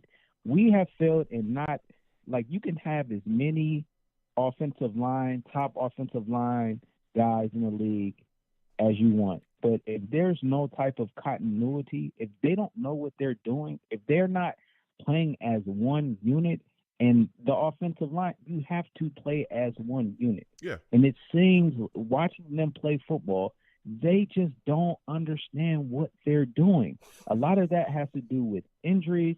A lot of that has to do with coaching. And if you can't get both of those together, your offensive, it doesn't matter who you have. You can have a Joe Alt. You can have Fuaga. You can have all these guys. If you don't know how to have that unit gel as one, move as one, block as one, you're never going to be able to succeed. And we have never just figured that out, man. Yeah, I just don't understand what it is. Because I look at the offensive line, we don't have scrubs. They may look like they're scrubs. Like I've seen Lakin Tomlinson play well with the Niners. 49ers. Yeah, he was. Right. He was. I watched him. They were playing. I've seen guys leave. You remember Kelvin Beachum, Brandon Shell, like all those guys, man. I've watched them go to other teams and play well, still be in this league. George Fant I was about to say well last year. Yes. Here's the thing. I've seen it. Here's the thing, Monty, and I understand what you're saying. I think injuries, as we all well know, right? Injuries ravaged the Jets' offensive line. Mm-hmm. At the end of the day, Laken Tomlinson did not work out here. Okay, he just didn't. He wasn't good from the day one. He just wasn't good when he got here. I watched him get literally taken from the line of scrimmage and put into a quarterback's lap in like the first game. It was insane. And from then on, it was just bad. Yeah. But I'm looking at the situation and I'm saying to myself, right, with that left guard spot opening up now, in my mind, I think that this is the prime time to take Vera Tucker and put him back at left guard. Right, I know people want to play with the right tackle stuff. Yes, they want to play with the left tackle. I don't like it. Okay, I don't like it. I know I'm an SC fan. Stop talking to me. I know he played tackle. I get it, but here's the deal. I want to see him put back at left guard. He was dominated at right guard. He's been very good everywhere he's been, but I think left guard would be just the perfect fit for him to play and stay for the rest of next season. And call it a done deal. What are your thoughts on that? Because some people are calling me crazy, telling me, no, Joe, we need to kick him back out to right tackle. I want him at left guard. I want him to stay there. What are your thoughts about that, Monty? So I'm glad you said that. That's our number one problem. He's versatile. Like Vera Tucker is versatile, but we drafted him to be a left guard. We should not even have this conversation of him playing right tackle. The fact that we're having him play right tackle is an indictment on Joe Douglas. He should never have been playing right tackle. We should have the correct depth to have somebody behind whoever was playing right tackle and got injured. We should have somebody behind them ready to go, not move our first round guard and have him playing tackle. It's retarded, man. It's and this is why we have the problems on the offensive line. It's like you have a guard playing tackle. That's a big, like, people like linemen normally linemen don't do that. We're just lucky that we have Vera Tucker and he's versatile enough to play both at, somewhat like a high level. We're lucky to be able to have that, but he's not a tackle. Yeah. He's a guard. Yeah. Well, I remember. We put our players out of position and we expect, okay, we're going to move somebody else into the guard position. And we expect them to play at a high level, and it just throws everything off. Our problem is we don't have that left tackle or right tackle anchor to be like, okay, you don't have to worry about this position because this person is going to be healthy. This person is going to hold down this side. He's going to solidify this position. So the other four positions, center, guard, other tackle spot, they don't have to worry about everything else because we have this guy at left tackle holding it down.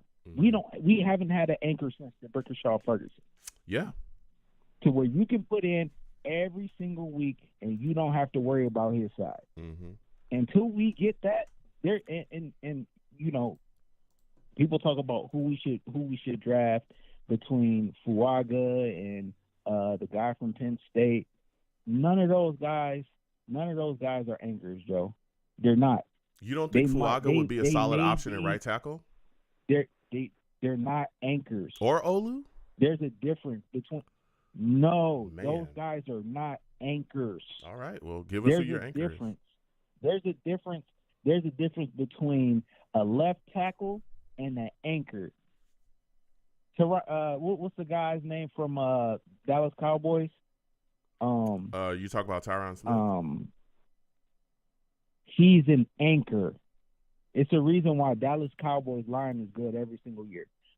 Granted, he has an injury history, but there's a reason why they're good every single year because you can put him out there every single season, and you don't have to worry about his side or his responsibility. Well, they got a couple good offensive linemen over there. They got Zach Martin. They got some. Jerry Jones didn't play around. Yeah, they do. Jerry Jones didn't play around, bro. They do. Yeah. Yeah, they do. But they have an anchor. He's been there for a while. You know, you can plug everybody else in, but you have to have your anchor first. Yeah. You got to have the guy who's going to solidify that.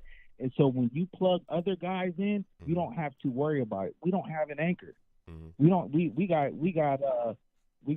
Vera Tucker, who was playing guard 1 second, playing left tackle, injured. Now we don't even know who we have. Yeah. Listen. So until we find that guy, I think there's one guy in the draft that's an anchor, and that's Joe Alt. He's the only one I see as an anchor where you can put him in as day one, and he'll be able to solidify your line to where you can go out and grab other guys. And if the coaching is good, if the coaching improves, it has to improve a lot. But if the coaching improves, your offensive line is solidified. Until we get that guy, our offensive line between the lineman and the coach, it's going to look the exact same, man. Yeah. Well, I hear you. Aaron Rodgers can only mask so much. I mean, me personally, I don't. Look, Alt is phenomenal, and yeah, he's going to be great. But I don't think he's going to be there. Definitely not at 10. I think he's going to be gone long before 10. But I think that Olu and Fuaga would be great options for the New York Jets to tackle. I think Olu is a day one tackle. Day one right tackle, day one left tackle, wherever you want to put him. I think Fuaga would be a great right tackle option. Like, I'm not saying that they're not good, Joe. I'm not saying that they're not good, but I'm just saying, like, I think that there'll be serviceable tackles to where, like, yeah, they'll be good, but I don't think that they're anchors. You need an anchor at left tackle to be able to solidify your line, and we have not had that. Well, we'll see. Now, as we go to we the need next, a Brickashaw Ferguson. Those guys aren't the Brickashaw Ferguson. Well, the Brickashaw Fergusons don't grow on trees, okay? And you never know. We'll see again what happens going forward, but I hear your take. Now, give me your thoughts quickly about Bryce Huff. Joe Douglas says that at this point they're not going to use the franchise tag on Bryce Huff. I'm a little concerned that the Jets are going to end up possibly losing him for nothing. What do you think is going to happen? Could you see Bryce Huff end up walking away from the New York Jets and the Jets basically get nothing back for him? Well, unfortunately, when the Jets drafted Will McDonald, we kind of put the nail in the coffin for Bryce Huff. You think so? There's no way that you can go out. Yeah, man. Oh, man. Because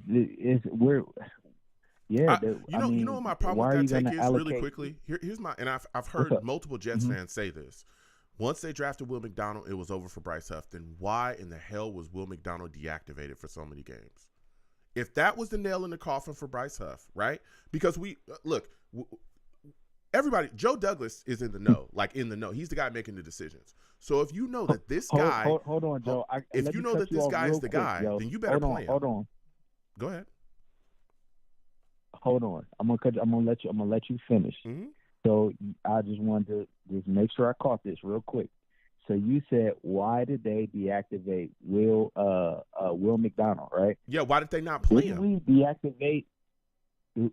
we deactivate Bryce Huff the first 3 games last season? I can't remember that. We did. I can't remember that. If we did. We did. 100% we did. We deactivated the first 3 games and our defense was crap. And then we activated Bryce Huff because everybody thought Bryce Huff had some juice to him in preseason. And we deactivated him and wondered why he wasn't getting any type of any playing time. We were wondering that. They did that last year with him. So that you can go ahead, but I just want to say this offense, this coaching staff in general, I just don't understand the moves that they make. The GM as well. I honestly don't understand why they do the things that they do. We saw in preseason Bryce Huff had some juice to him. We saw that.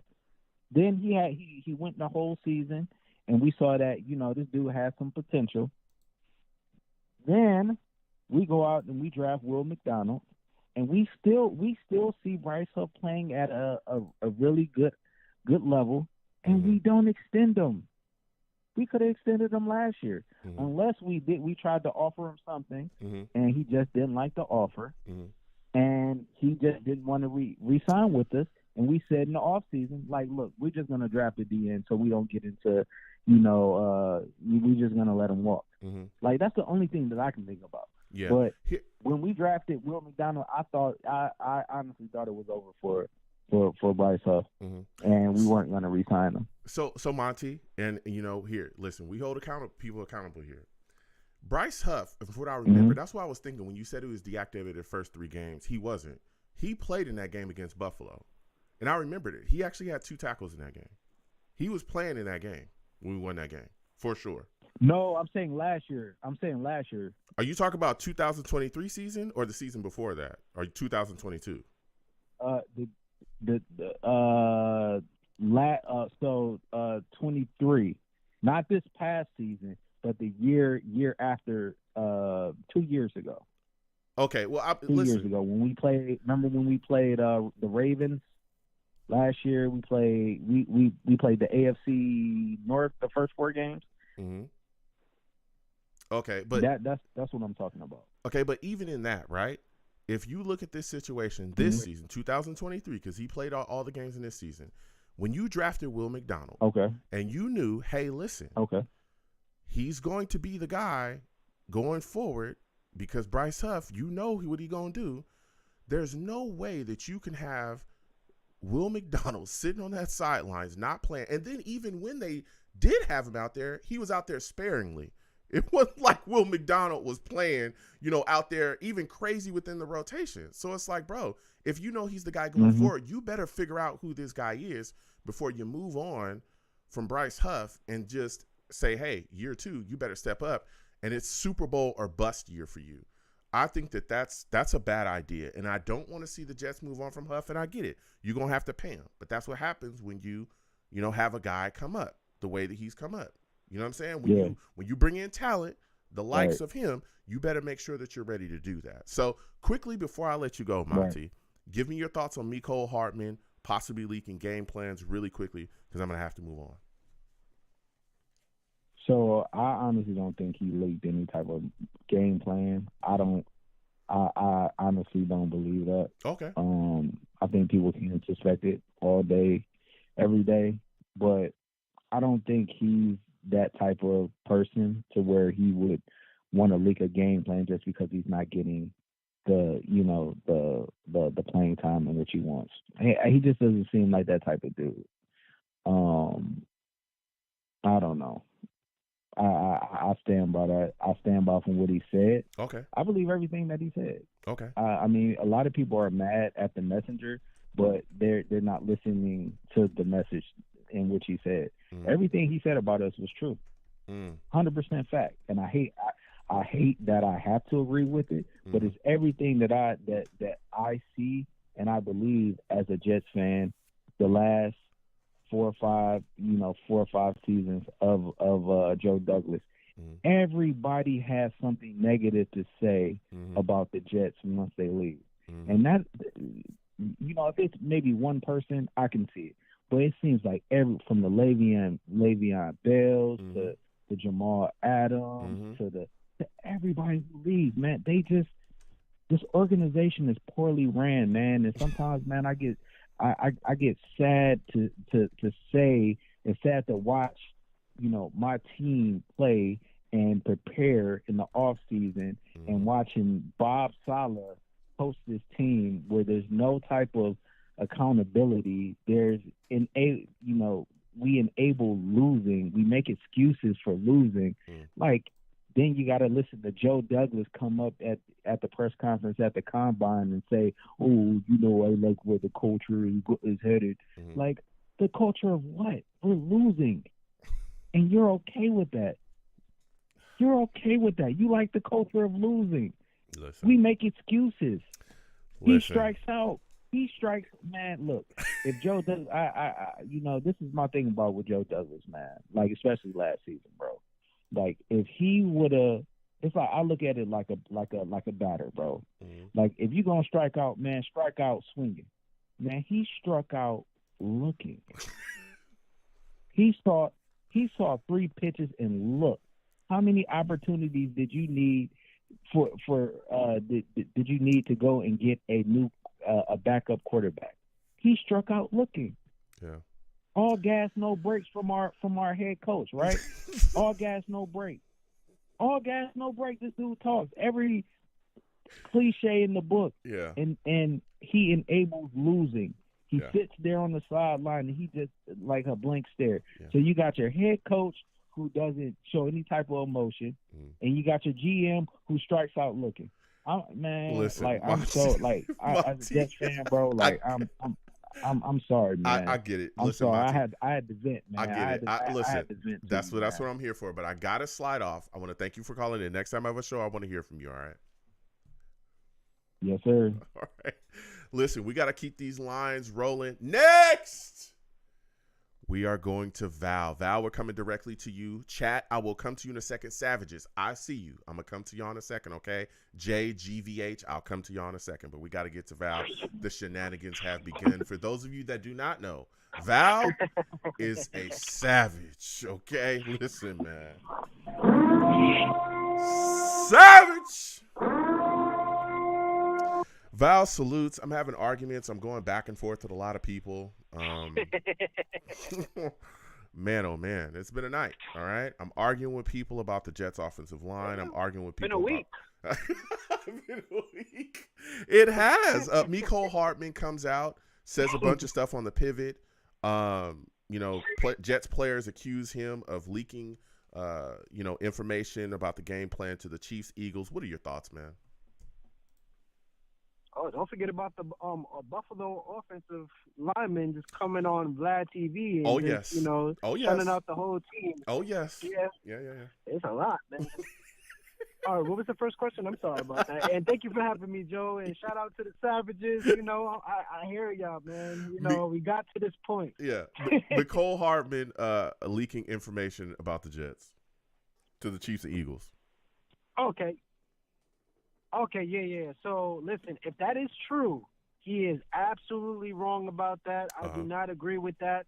But listen, the message, as everybody else is saying, he's absolutely right. I mean, as a Jets fan, they basically punted on the season. The offense looked at lethargic, like they didn't know what to do. They were just like, Aaron Rodgers went down. Well, I guess the season is over. That's basically how it just happened, and they had Zach Wilson. That was a non-factor, basically. He showed up a couple of games, but he's not really that guy, And then they had Tim Boyles. Oh, Tim Boyles, he knows the system. And obviously he was bad. I mean, you've seen that in the preseason. We've seen that as fans, but I guess the GM and the coaches, they didn't know that. But listen, he was absolutely right. And on top of that, he said that the defense was more – they had, the leadership was more together. They had everything together. They knew their position. They knew exactly what to do. Yeah. And it's just the offense just doesn't know what to do, So he was absolutely right about that, especially when he was talking about Nathaniel Hackett without even saying his name. He's like, man, we just had a guy that just got fired.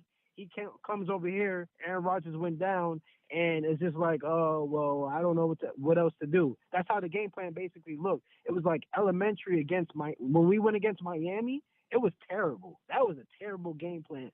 Both games. It was just basically basic plays. Yeah. And it was god awful, Yeah, it's rough, man. It was rough, and but the only thing that annoyed me, hearing him talk about the Chiefs and contacting the Chiefs, which is clearly tampering, hearing him talk about how he wouldn't return punts for Boyer when asked, a lot of that stuff. And it's crazy because we were all talking about like, hey, why isn't he being utilized? I think that stuff with Boyer definitely soured his situation with the Jets and with the staff. And I think that they, were looking to get him on up out of there. And when the opportunity came, they moved on, especially with Xavier Gibson handling business the way he was handling business. Now, as we continue to talk about this team, because we are getting short on time, Val, Zach Wilson, Joe Douglas came out and said that he is allowing Zach Wilson, his agent, to look for a trade, man. What are your thoughts? What kind of value do you think we can get back for Zach? Finally. Thank God. Listen. I've been waiting for this since last year. I wanted to move on from Zach Wilson since last year, and hopefully, the Giants contact us, the Raiders, the Steelers, possibly, even the Panthers. They probably need a backup and stuff like that. And he's up for grabs. I'm tired of us babysitting a quarterback. He's not the guy. He needs to move on. I'm basically with Joe Namath. Joe Namath is done with him as well too. So it's basically like he needs to go and learn something somewhere else. We need to stay focused and get this team together. Get a real backup, Prescott, Gardner Mitchell, somebody that is a real backup, somebody that is capable. And if we're gonna go all out and we're gonna try to win a Super Bowl, we have to do it that way. Let's take the past.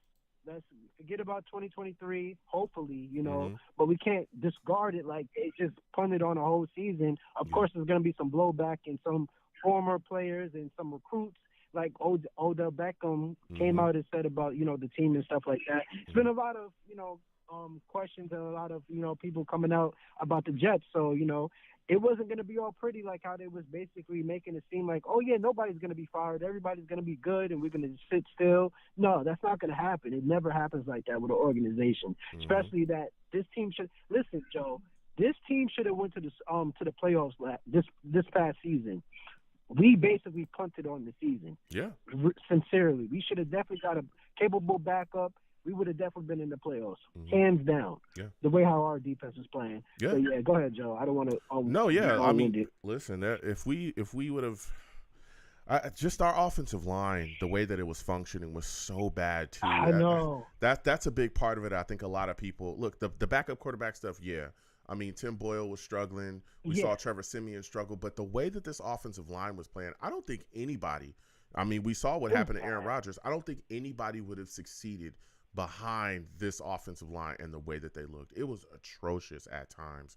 But quickly, Val, you would have had to have that mobile quarterback. Yeah, somebody that's going to, just run away from pressure. It was insane. But quickly, before I let you go, because we're short on time, man, I'm looking at the situation. Left guard wide open with Laken Tomlinson now being released. What are your thoughts on it? And do you think that Vera Tucker could be moved back to left guard, man? I hope. Listen, AVT deserves to be in his position that he was drafted on. I hope I'm rooting for that to happen. Laken Tomlinson, he absolutely needed to go and stuff. And I mean, because he wasn't producing for the money that we was giving him. And it just doesn't end. You didn't even ask this question, but I know we're short on time and everything. And Bryce Huff, that situation right there as well, too. It just feels like they're not motivated to bring him back. It just really feels like they're not really motivated to bring him back. Yeah. I feel like they're about to move on from him and just let him get his money because they got to bring in like a whole bunch of offensive line help. Yeah. And they're gonna go with Will McDonald with his right or wrong, and hopefully, he steps up big time. I believe we should re-sign. I'm with you on this. I absolutely believe we should re-sign. What's his name? It just escaped me. Huff. Yeah, Bryce Huff. Yeah. We should absolutely bring back. Yeah, we should absolutely bring back Bryce Huff because just like you said, we had a whole bunch of history of not us getting quarterbacks and stuff like that, bringing that pressure, and Huff definitely brings that pressure with these mobile quarterbacks that you've seen in this past playoffs season. Yeah. That's it, Joe. Listen, Val, I want to thank you for calling in. Next time I have a show, I want to hear from you. All right. Absolutely, Joe. Thank you for having me. Everybody likes to subscribe to Joe. And like I said, as always, anything he says at the end is definitely defamation, and it's not true. No proof. Oh, my goodness. Everything I say about Val is true, okay? We're getting short on time, but I want to quickly address the Savages. Jay salutes in the chat. Savage says, I would take a can't-miss prospect over a coin flip O-lineman any day. The O-linemen don't always translate to the NFL. The college game is different now, so a lot of them don't run pro systems. He's talking about wanting to bring in Bowers. I don't think that these guys are coin flip O-linemen. I think a lot of these guys, especially Olu, Fuaga, Alt, a lot of these guys can come in and be starters. And you could say the exact same thing about tight ends as well. There's a lot of tight ends that were great in college that come in and struggle in the NFL. So if it's a need here, right, because Brock Bowers is not going to matter if Aaron Rodgers is on his back most of the game. He won't matter. The same way that Garrett Wilson and Breece Hall often don't matter. So in certain games, right, we know that they're good players, but we can't get them the ball because nobody can block. So I get it. And also GVH talked about a whole different conversation, maybe another Friday. But Joe, what do you think the Jets need to invest 90 in seconds. any of the running backs in the free agent market? Can't do much without our offensive line, though. We'll see. There could be some free agent running backs, some low-cost guys that could be brought in to help us. But I got to shut down. Listen, I'm the man of the people. I'm here for the people. Let me share to promote my Facebook page. Everyone go on Facebook, search The Long Beach Joe Show. Like that page. My content's up there. Go ahead and give it a listen. Message me. I'll message you right back. I love going back and forth with you folks about the football team. Also, leave me some feedback. I love hearing about what you folks think I do here on The Long Beach Joe Show. I'm also on Twitter as well, at The Long Beach Show, at The Long Beach Joe. Okay? Go ahead and follow me. I'll follow you right back. I'm the troll that lives under the bridge, and I will have my jersey on at all times. That Vera Tucker jersey will be there, and I am the troll will be there, okay? I'm also on YouTube as well. Going over to YouTube, type in Long Beach Joe Jets, Long Beach Joe Jets on YouTube. Subscribe, hit that notification bell, so when I post content, you folks will be in the know. And as always, people, when you see me in person, because you will see me, it is arms out, chest open, free hugs for everyone. Free hugs for everyone. The hugs will cost you absolutely nothing. Thank you for taking the time out of your day to call in, interact with your boy any way that you do. You folks are the absolute best. Without you, I'm absolutely nothing. Thank you again for interacting with me any way you do. Until the next show, you folks have a good one. Peace. Hold on, folks.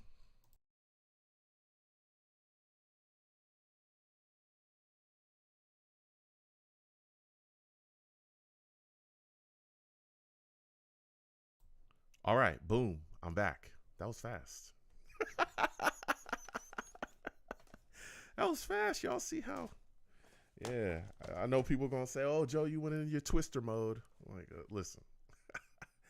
I get rolling, okay? All right, for those of you that are new, okay? For those of you that are new, okay? This we do this show year round. Exclamation point, links in the chat. That's the links to all of my social media. There's the links to all of my YouTube channels. More reactions are coming, okay? Please subscribe to the channel if you haven't already. Give the stream and video a thumbs up. All right. I want to thank everybody that does that. Our next show is going to be next week. I'll let you guys know. I'm thinking Tuesday of next week, we're going to be having a show and talking about the team. Again, we'll be, covering topics about the Jets and having that discussion. All right. Now, we have a lot of fun here, as y'all clearly see. All right. But this is a 2-hour show. So my shows generally start around 7 p.m. Eastern. That is when my shows start, 7 p.m. Eastern. It's a 2-hour show. We have a lot of fun. We go back and forth, okay? There's 2 rules on my show, all right? Don't call into my show cursing. I will get you up out of here if you curse on my show. I will get you out of here fast. Don't call in here cursing because I will get rid of you. I mean, I'm sure there's veteran savages. There's a bunch of savages in the chat. They will tell you I have absolutely hung up on people, and I will continue to do that if you get wild with the cursing. Don't do that. I'll give you a warning, okay? Sometimes. If it's bad enough, I'll just move on, okay? Outlaw said twist the Busta Rhymes mode. I got to speed it up, bruh. Listen, Blog Talk be hating on your boy, all right? It's a 2-hour show, though, okay? And I take calls. When you call in, just wait, okay? Look, my hold times are not long, okay? I get to everybody. Trust me, I will get to you. I can see you, okay? I can see you physically, all right? So we have a lot of fun, and we have a blast here. When you call into the show, okay, make sure you have a good phone. Okay, make sure your connection's good. If your phone's bad and you have a bad connection, go somewhere and get a better connection and get a better phone. Okay. Also, be careful when you call in. Some people call in on those what do they call them? Those wireless headsets, those Bluetooth headsets. Those things echo like crazy. If there's any echoing or loud noises in your background too, I will move on from you. And listen, I want to thank everybody for calling in. Some people call in from work. Okay, I appreciate you. Okay, go out there, get your money, do your thing. You listening to your boy Joe, you want to call in from the job like, hey, I got to address something that somebody said. Okay, cool. But make sure that there's no crazy background noises, okay? Get away from the noise and then call in because I need to be able to hear you. If I can't hear you and my audience can't hear you because there's big loud noises, you got trucks, you at your construction job, you're on your jackhammer trying to talk to me about Bowers. I can't hear you, bro. Okay. Or sis, salutes. Cause I do this, for all the Jets fans, Jets brothers, Jets sisters. And again, we have people call in that aren't Jets fans at all. Okay. And I welcome that too. All right. From Falcons fans to, we had Patriots fans calling. We have fans from all across the board call in to talk about football. Okay. But keep in mind, we bleed green, but just the background noise. gotta go. Okay, background noise gotta go. So that's the only rules that I have here. And don't try to yell over me either, because I'll move on. Okay. Again, I give people more than enough time to talk. Y'all heard tonight. I give my callers the last word. Okay, I want to hear from them. All right. Now, what else? Oh, so when you call in, this number right here, that's the number to the show.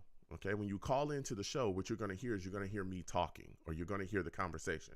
Chill out. I can see you, and I'm going to come to you in a second. If I do not know you by name, I will call out your area code. I will never say who did this, but you know who you are because we had it back and forth a minute ago. This person thought that I was blocking them or that I wasn't trying to talk to them because they had so much fire, okay? And I wanted to hear the fire, okay? I'm here for that. I embrace the debate, all right? But the person thought that I was keeping them from being on the show. And I said, no. I say your area code. Is this where you're from? And they said, yeah, that's where I'm from. And I said, so this is your area code. And they were like, oh, I didn't know that. They didn't know their area code. Okay. Please know your area code. Okay. Please know your area code. All right. Excuse me. So, you know what I mean? Yeah. So I get to everybody. Please call in, go back and forth. I have a lot of fun. As y'all hear, we cover topics. Generally, I talk for like 10 minutes, okay? Sometimes less than that, but we had, quite a bit to discuss, as y'all saw tonight. And then I go straight to the lines. And I also talk to the savages in the chat as well, because I'll be saying, Joe, you don't talk to me enough. I'm coming to y'all, bro, but I'm one man, and we got callers. But I absolutely come to the savages. Just give me some time. All right, give me some time. I address it and love going back and forth with my savages in the chat. So put your thoughts, your ideas, and all that stuff. And I'm going to come to y'all again in a second. All right. So when you call in, this number right here, okay, the show starts at 7 p.m. Eastern. Now, the phone lines for the show open at I think it's 6:50 p.m. Eastern. I think that's when they open. Some people told me that they open way before that. But as far as I know, they open at 6:50 p.m. Eastern, but the show starts at 7 p.m. Eastern. Now, here's the deal. People call in early and just wait on the line. It's not illegal to do that, and I'm not telling you who's doing it either. It's Rusty and Val. I'm not saying who's doing it. It's Rusty and Val that's doing it. Here's the deal. It's not illegal to do that, okay? So if you want to call in early to be first on the line, feel free. Okay, I get to everybody though. Trust, I get to everybody. My hold times are not long.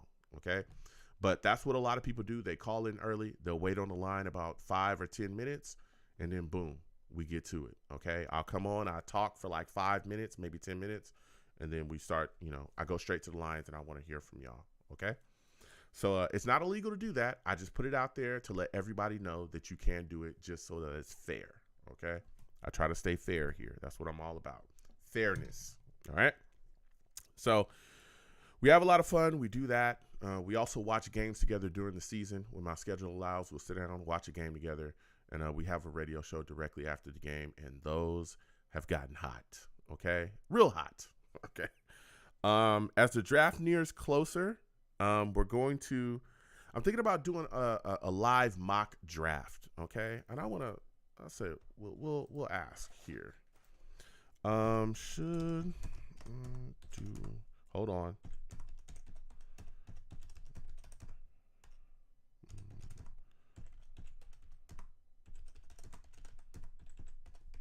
Hold on. Okay. Okay. We're going to see if this goes. So vote up. I should have put this poll earlier, but we'll do it some other time. I was thinking about doing, and I've been contacted by a couple savages, and I listen. As the draft draws near a bit closer, I'm thinking about doing a live mock draft. Okay, a live call-in mock draft. Now I'm trying to figure out the right day to do this. Okay, for some of y'all, for the people that are here, would during the week be good, or would it be better to do it during the weekend? I want to get y'all thoughts. Put it in the chat, week or weekend. Weekday or weekend. What would work for you? Okay, because I'm thinking about it. I'm thinking about doing a weekday, and I'm thinking somewhere, near the afternoon. But let me know. Put it in the chat, okay? But we're gonna do a live mock draft, and I'm gonna allow call-ins, so you'll be able to call in and fight for a player, okay, that you want to see selected, okay? All right. So I'm thinking about doing that. Polls in the chat. Vote up if that's what you want to see, and if you want to see it during a weekend or a weekday, put that in the chat. Just put weekend or weekday, okay? And we'll figure it out. But we'll figure it out.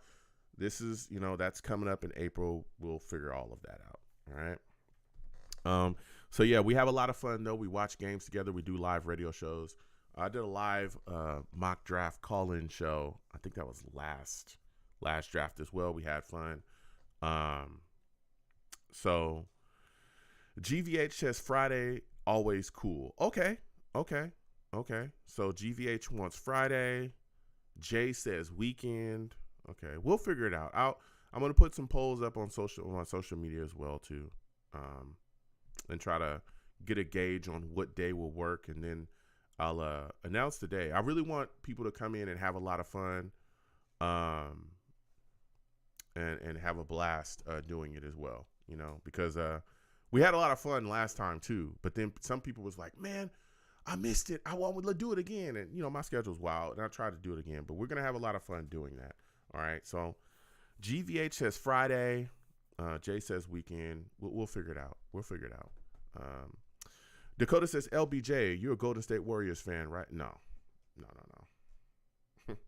I'm a Laker fan to the end of it. Okay? And I'm not talking about I just became a Laker fan. No, I didn't just become a Laker fan. Okay? I've been a Laker fan since Vlade Divac and Cedric Ceballos and Nick Van Exel, Eddie Jones, Corey B. Lount. I can't say his name because then YouTube would do something to me. But yeah, I've been a Laker fan for that long. And I'm talking about a die-hard Laker fan. I'm watching KCal 9 with Chick Hearns and Stu Lance. Okay? Every time the Lakers come on. All right? And this was when we were not good. Okay? We weren't the Clippers, but we weren't good. And then Shaq came along and Kobe came along. And, we got back to what it was. But, yeah, I've been a Laker fan my whole life. I love the team. Rest in peace to Kobe Bryant. Yeah. So, but I respect, Golden State. I don't like what they've done to basketball, though. That's what I don't like. I don't like that everybody thinks that they can throw up shots from half court now. I don't like that. That's what I don't like. But I do respect Curry. I think he's a great shooter. I think he's a great player, of course. But he is a phenomenal shooter. I mean, he's up there with he at this point, you could say that he's past Reggie Miller and all just the greatest shooters of all time. Even though I'm an old traditional basketball guy. Centers actually play center instead of stretch forward. Nobody's posting up anymore. Everybody just runs and throws the ball at a basket, and then you got guys just running and dunking. Nobody plays defense anymore like that. So I'm an old basketball head. So 90s basketball, physical, Charles Barkley, Pistons, that's the basketball I grew up loving. I don't disrespect today's basketball, but I'm not the biggest fan of it. But I do respect Curry and everything that he's done up there. All right. Him, Clay, Draymond. I forgot what Wiggins. Wiggins is up there too. Look, I respect everything they do. So salutes to everybody. I don't want to get off topic here, but salutes to all of you, no matter what basketball team you follow. But it's Laker, gang, or nothing. Okay, for me. But yeah. So I have a lot of fun. GVH says Long Beach. It's in the name. It is, though. It is. Yeah. It is. GVH is telling the truth. It is. All right. I'm talking Man, listen, when the Bulls, I hate Michael Jordan, okay? Can't stand him. Cannot stand him, man. When he was playing him, Scotty, Tony Kukoc, Steve Kerr, Dennis Rodman, even though I respect Dennis Rodman as a player, I really like Dennis Rodman as a player, not as a Bull because I hate the Bulls, okay? But I respect him and what he did as a Bull, clearly. But the Pistons and then when he went to the Spurs, it was like, but man, when the Bulls were running roughshod over the league, when they were literally the starting five for the East in the All-Star game, those were brutal years, okay? I couldn't stand Michael. Watching John Stockton and Karl Malone try to good Lord, bruh. Come on, man. Come on, bro. I respect John Stockton. I couldn't stand Karl Malone. He do a layup and he want to kick people. Come on, Carl. Every time, bruh. Every time. But all right. Outlaw says you like the fundamentals of basketball. Exactly. Hey, yo, does anybody know what traveling is anymore? Because I don't. Because it seems like the referees don't know either. Okay? I watched in a recent game, it was a Damian Lillard. Damian Lillard took like 50 steps and jacked up a half-court shot, and they were like, ah! And I was like, bro, he just traveled. He just traveled, bro. Good Lord, man. Lil Balloon, I see you. Salutes and respect to you. Keep doing what you do. All right? All right.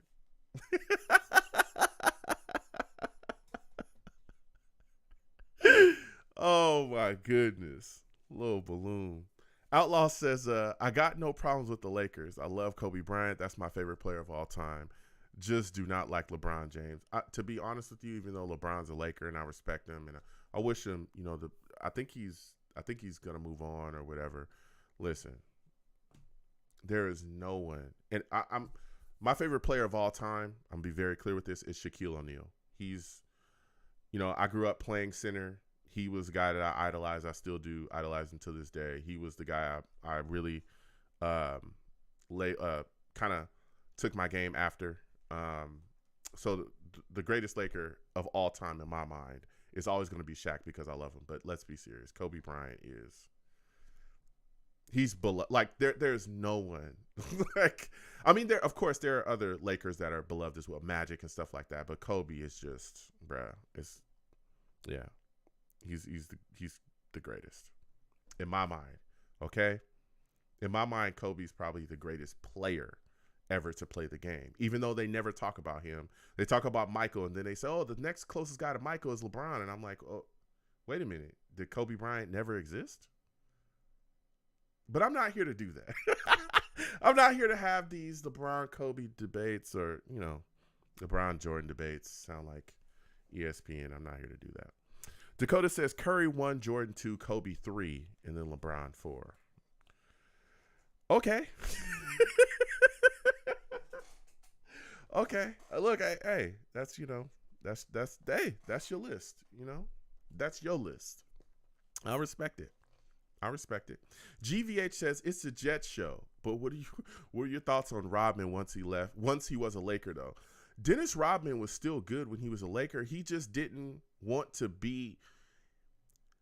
The problem with Dennis Rodman when he was with the Lakers, he was trying to do the same stuff that he did with the Bulls, or that he did in other places, and it wasn't working. That chemistry was not. Shaq and Kobe were not going to allow him to do those things. When he was with the Bulls, though, he had so much respect for Michael that he didn't pull a lot of that stuff. Shaq and Kobe was about, listen, come to the gym, work hard, work with the rest of us, and do what you want to do.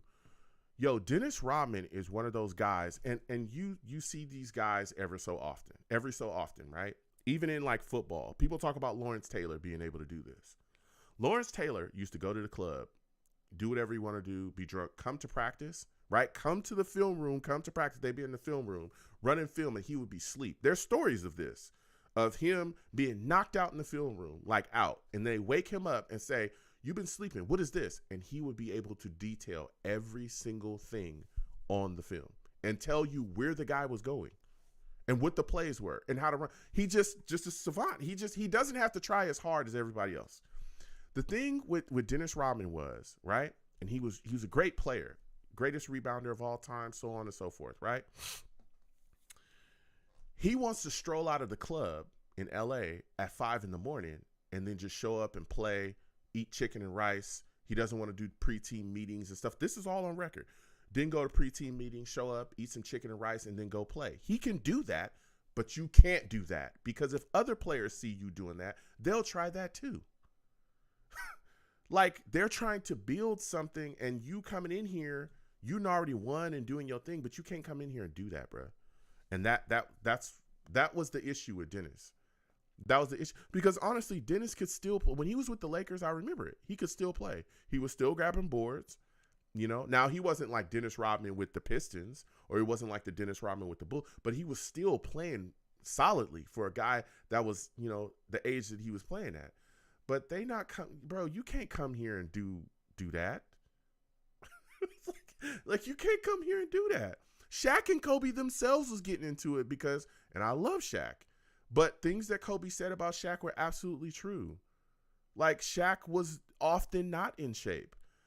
There was one year, I can't remember what the year was.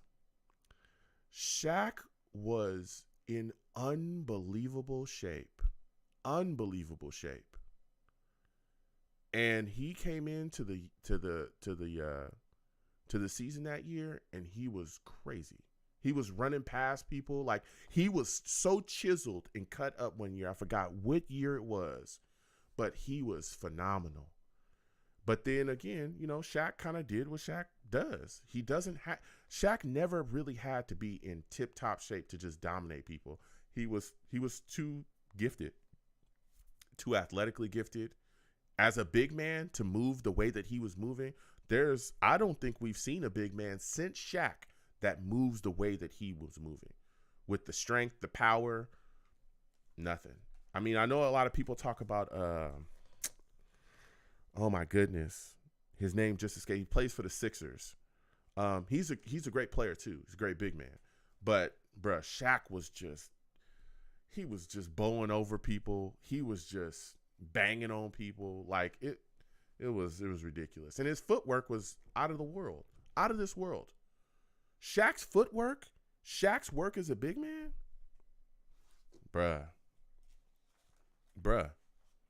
But Shaq was not in shape. And you know what else killed me about Shaq too, while we just sitting here talking and chit-chatting? Bro, if Shaq had really worked to become a better free throw shooter, there is no doubt in my mind that Joel Embiid, thank you. Thank you so much. JGVH, I just saw y'all. I'm just off just talking to y'all and going back and forth and looking at Joel Embiid. I'm sorry. Joel Embiid is a phenomenal player. He is phenomenal. A lot of injuries, a lot of time not playing on the floor. But man, like he's really good too. But Shaq is just another monster, man. When people were talking about recently saying, oh, you think Draymond could guard Shaq? Draymond would get thrown into a dumpster against Shaq. the classic centers of those days, right? Couldn't guard Shaq. Dikembe Mutombo is unbelievable. Now he was older. He was definitely older and in the twilight of his career. But Dikembe, couldn't deal with a prime Shaq. He struggled. Arvydas Sabonis, he used to just treat Arvydas Sabonis like a rag doll. He used to treat them boys like a rag doll. I'm telling you, right? But again, that took time.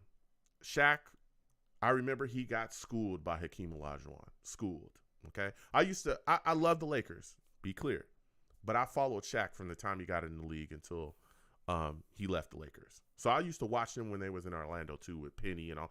He was great. He was talented, but there's things he had to learn. And Hakeem taught him 1 year. He taught him. But Hakeem is one of the greatest centers to ever play the game too, you know? So, but yeah, you know. But even now, like the era of the big man, it's not many. I know people talk about Jokic. Jokic is a very talented guy. Guy barely jumps off the ground, right? Very talented big man. Can shoot, can do it all. But I remember when in the 90s, that era, it was a big man's league. You had to have, there were so many of them. I know we got Knicks fans in here. I go back and forth with y'all. Yo, Patrick Ewing, real deal, right? Real deal. Tim Duncan, David Robinson, just talking about Mutombo. There was so many really good big men. So many really good, skilled big men back in the day. Hakeem, Shaq, man, Vlade Divac. Vlade used to put in work, okay? Vlade used to put in work. I mean, Big Country Reeves. Like, I go back to watching all those guys, so I don't want to go on and on. All right? But, yeah. So yeah. But, I respect today's basketball, and I get it, but good Lord. I can't stand watching it. And you know what else I can't stand? And one more thing. And another thing. I cannot stand how the star stacking, you know what I mean? Like, you have to have 5 all-stars join one team to try to do anything in this league. I cannot stand that. I can't stand that. Excuse me. It makes the league so uncompetitive. 5 guys. I don't know how you could ban that. I don't think you can. But I can't stand that you will have 5 players damn near go to a team. It's just guys just jumping around. 5 all-stars got to go join a team. Let me get up out of here because I can go on all night and I got to be up out of here. But man, yeah, I love basketball. I grew up playing it. I loved with the ED watching the sport a long time ago. But basketball in current days, I can't stand it. I'm keeping it real with you. I can't stand. Nobody knows what traveling is. Nobody knows how to play defense, right? If you even look at a guy the wrong way, that's a foul. Like, you can't hand check. You can't do nothing. Bro, everybody's scoring like 40 points a game. Everybody, even guys that you don't even know who the heck they are, they're scoring 40 and 50 points a game. It's pointless. And you know what's even worse than NBA basketball? Brother, sister, AAU basketball. Oh! Oh my God.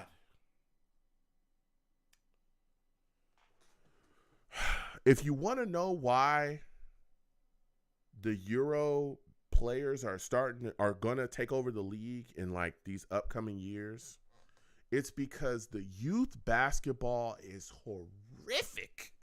It is horrific. I remember, bro, I used to watch when I was growing up, I would watch the youth basketball stuff to learn, because you want to see who's the next players coming up. I remember watching LeBron when he was in high school. Like, watching these young guys, they go to AAU, you looking for the next move, who you can learn from, bro, this AAU stuff is horrific, bro. It's horrific. They don't teach them the fundamentals of the game or nothing. It is terrible.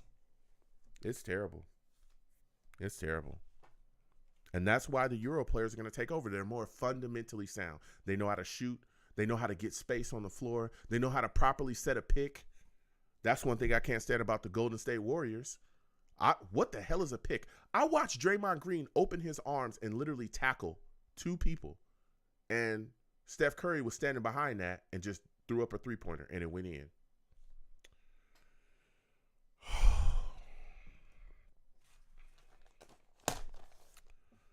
I've had it. I've had it with the NBA. I've had it. Until they change, I've had it. I've had it. I've had it, bro. But yeah, so I gotta get out of here. I can go on all night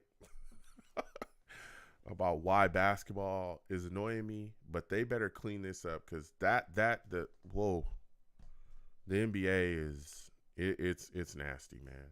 And listen, there's great players. I want to be clear. There are great players in the NBA, but the stuff that's going on is terrible. The awful referee, there needs to be changes, all right? So anyway, yeah, look, this is what I do. If you're new, please subscribe. Hit that notification bell. and we have a lot of fun. We do these shows year round. I'll let y'all know. Outlaw says, do you like Adam Silver? Not really. Not really. Because he knows there needs to be changes made to the game, and he ain't doing it. He knows that because there's been fans that have told him that. And he's literally said, well, hey, we're just going to basically keep doing what we're doing. I'll think about it. We're taking things into account, but he don't care as long as offense is up, because offense for the casual fans equals a great game. People scoring 140 points. That to him is a great game. That to him is a great game. No, I don't like Silver. I do not like Silver. Man. Bruh, if you took Reggie Miller, and put him in today's game where you literally, Reggie Miller used to fly off of, he was running around, guys would be grabbing his jersey, he's screaming around picks, he's putting up shots, like the level of physicality that Reggie was facing. If Reggie could be in today's game, bro, Reggie Miller would score like 60 points a game. I swear to you, he would score 60 points a game. You wouldn't be able to touch him. He would light everyone up. Everybody. He would destroy everybody. Everybody, bro. Everybody. Basketball right now is so boring. It's the same thing. Drive and kick, drive and kick, drive and kick.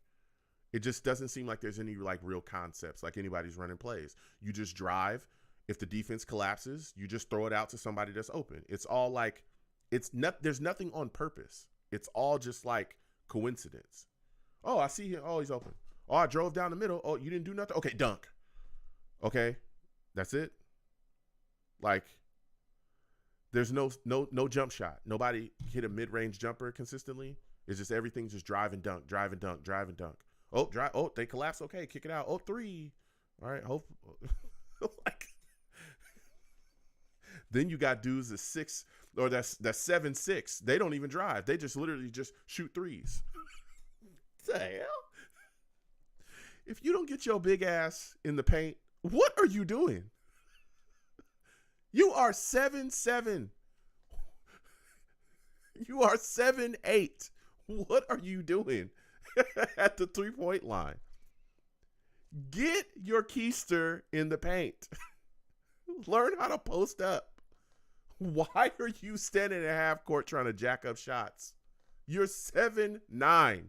Get under the rim. Big man. I don't like the NBA. This really is it's turned into a very anywho, listen, subscribe. Man, if a person is new, they probably, what the hell is oh, NBA news? What the hell's going on? Yeah, so subscribe, hit that like button. Salutes to everybody that joined your boy. I appreciate talking to y'all, man. All right. Outlaw salutes GVH, Dakota, Lil Balloon, I see you. Jets Life 11 says, it's awful. It's not the same. People see two games of 60 points in the same week and think it's great. No defense at all. Yeah.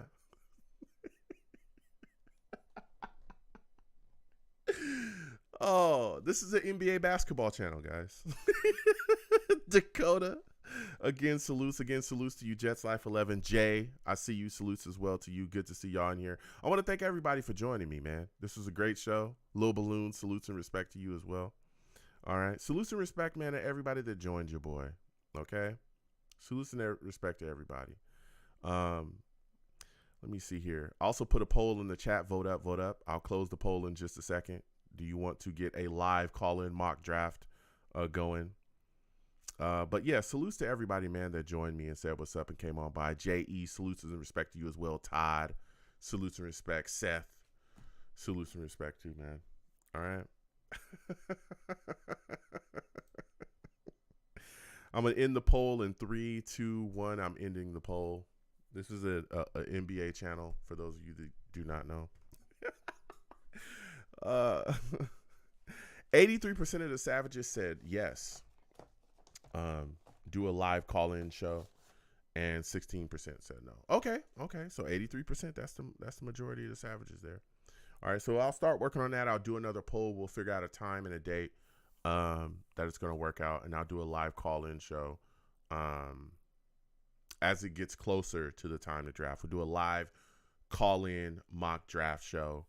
I'll set the rules up, and we'll figure that out. We'll figure out a day that works for mostly everybody. We're going to keep on working on that, okay? And I will let y'all know, and we'll have a lot of fun. But that'll come closer to the actual draft, okay? So probably the end of, well, I'll let y'all know. Okay?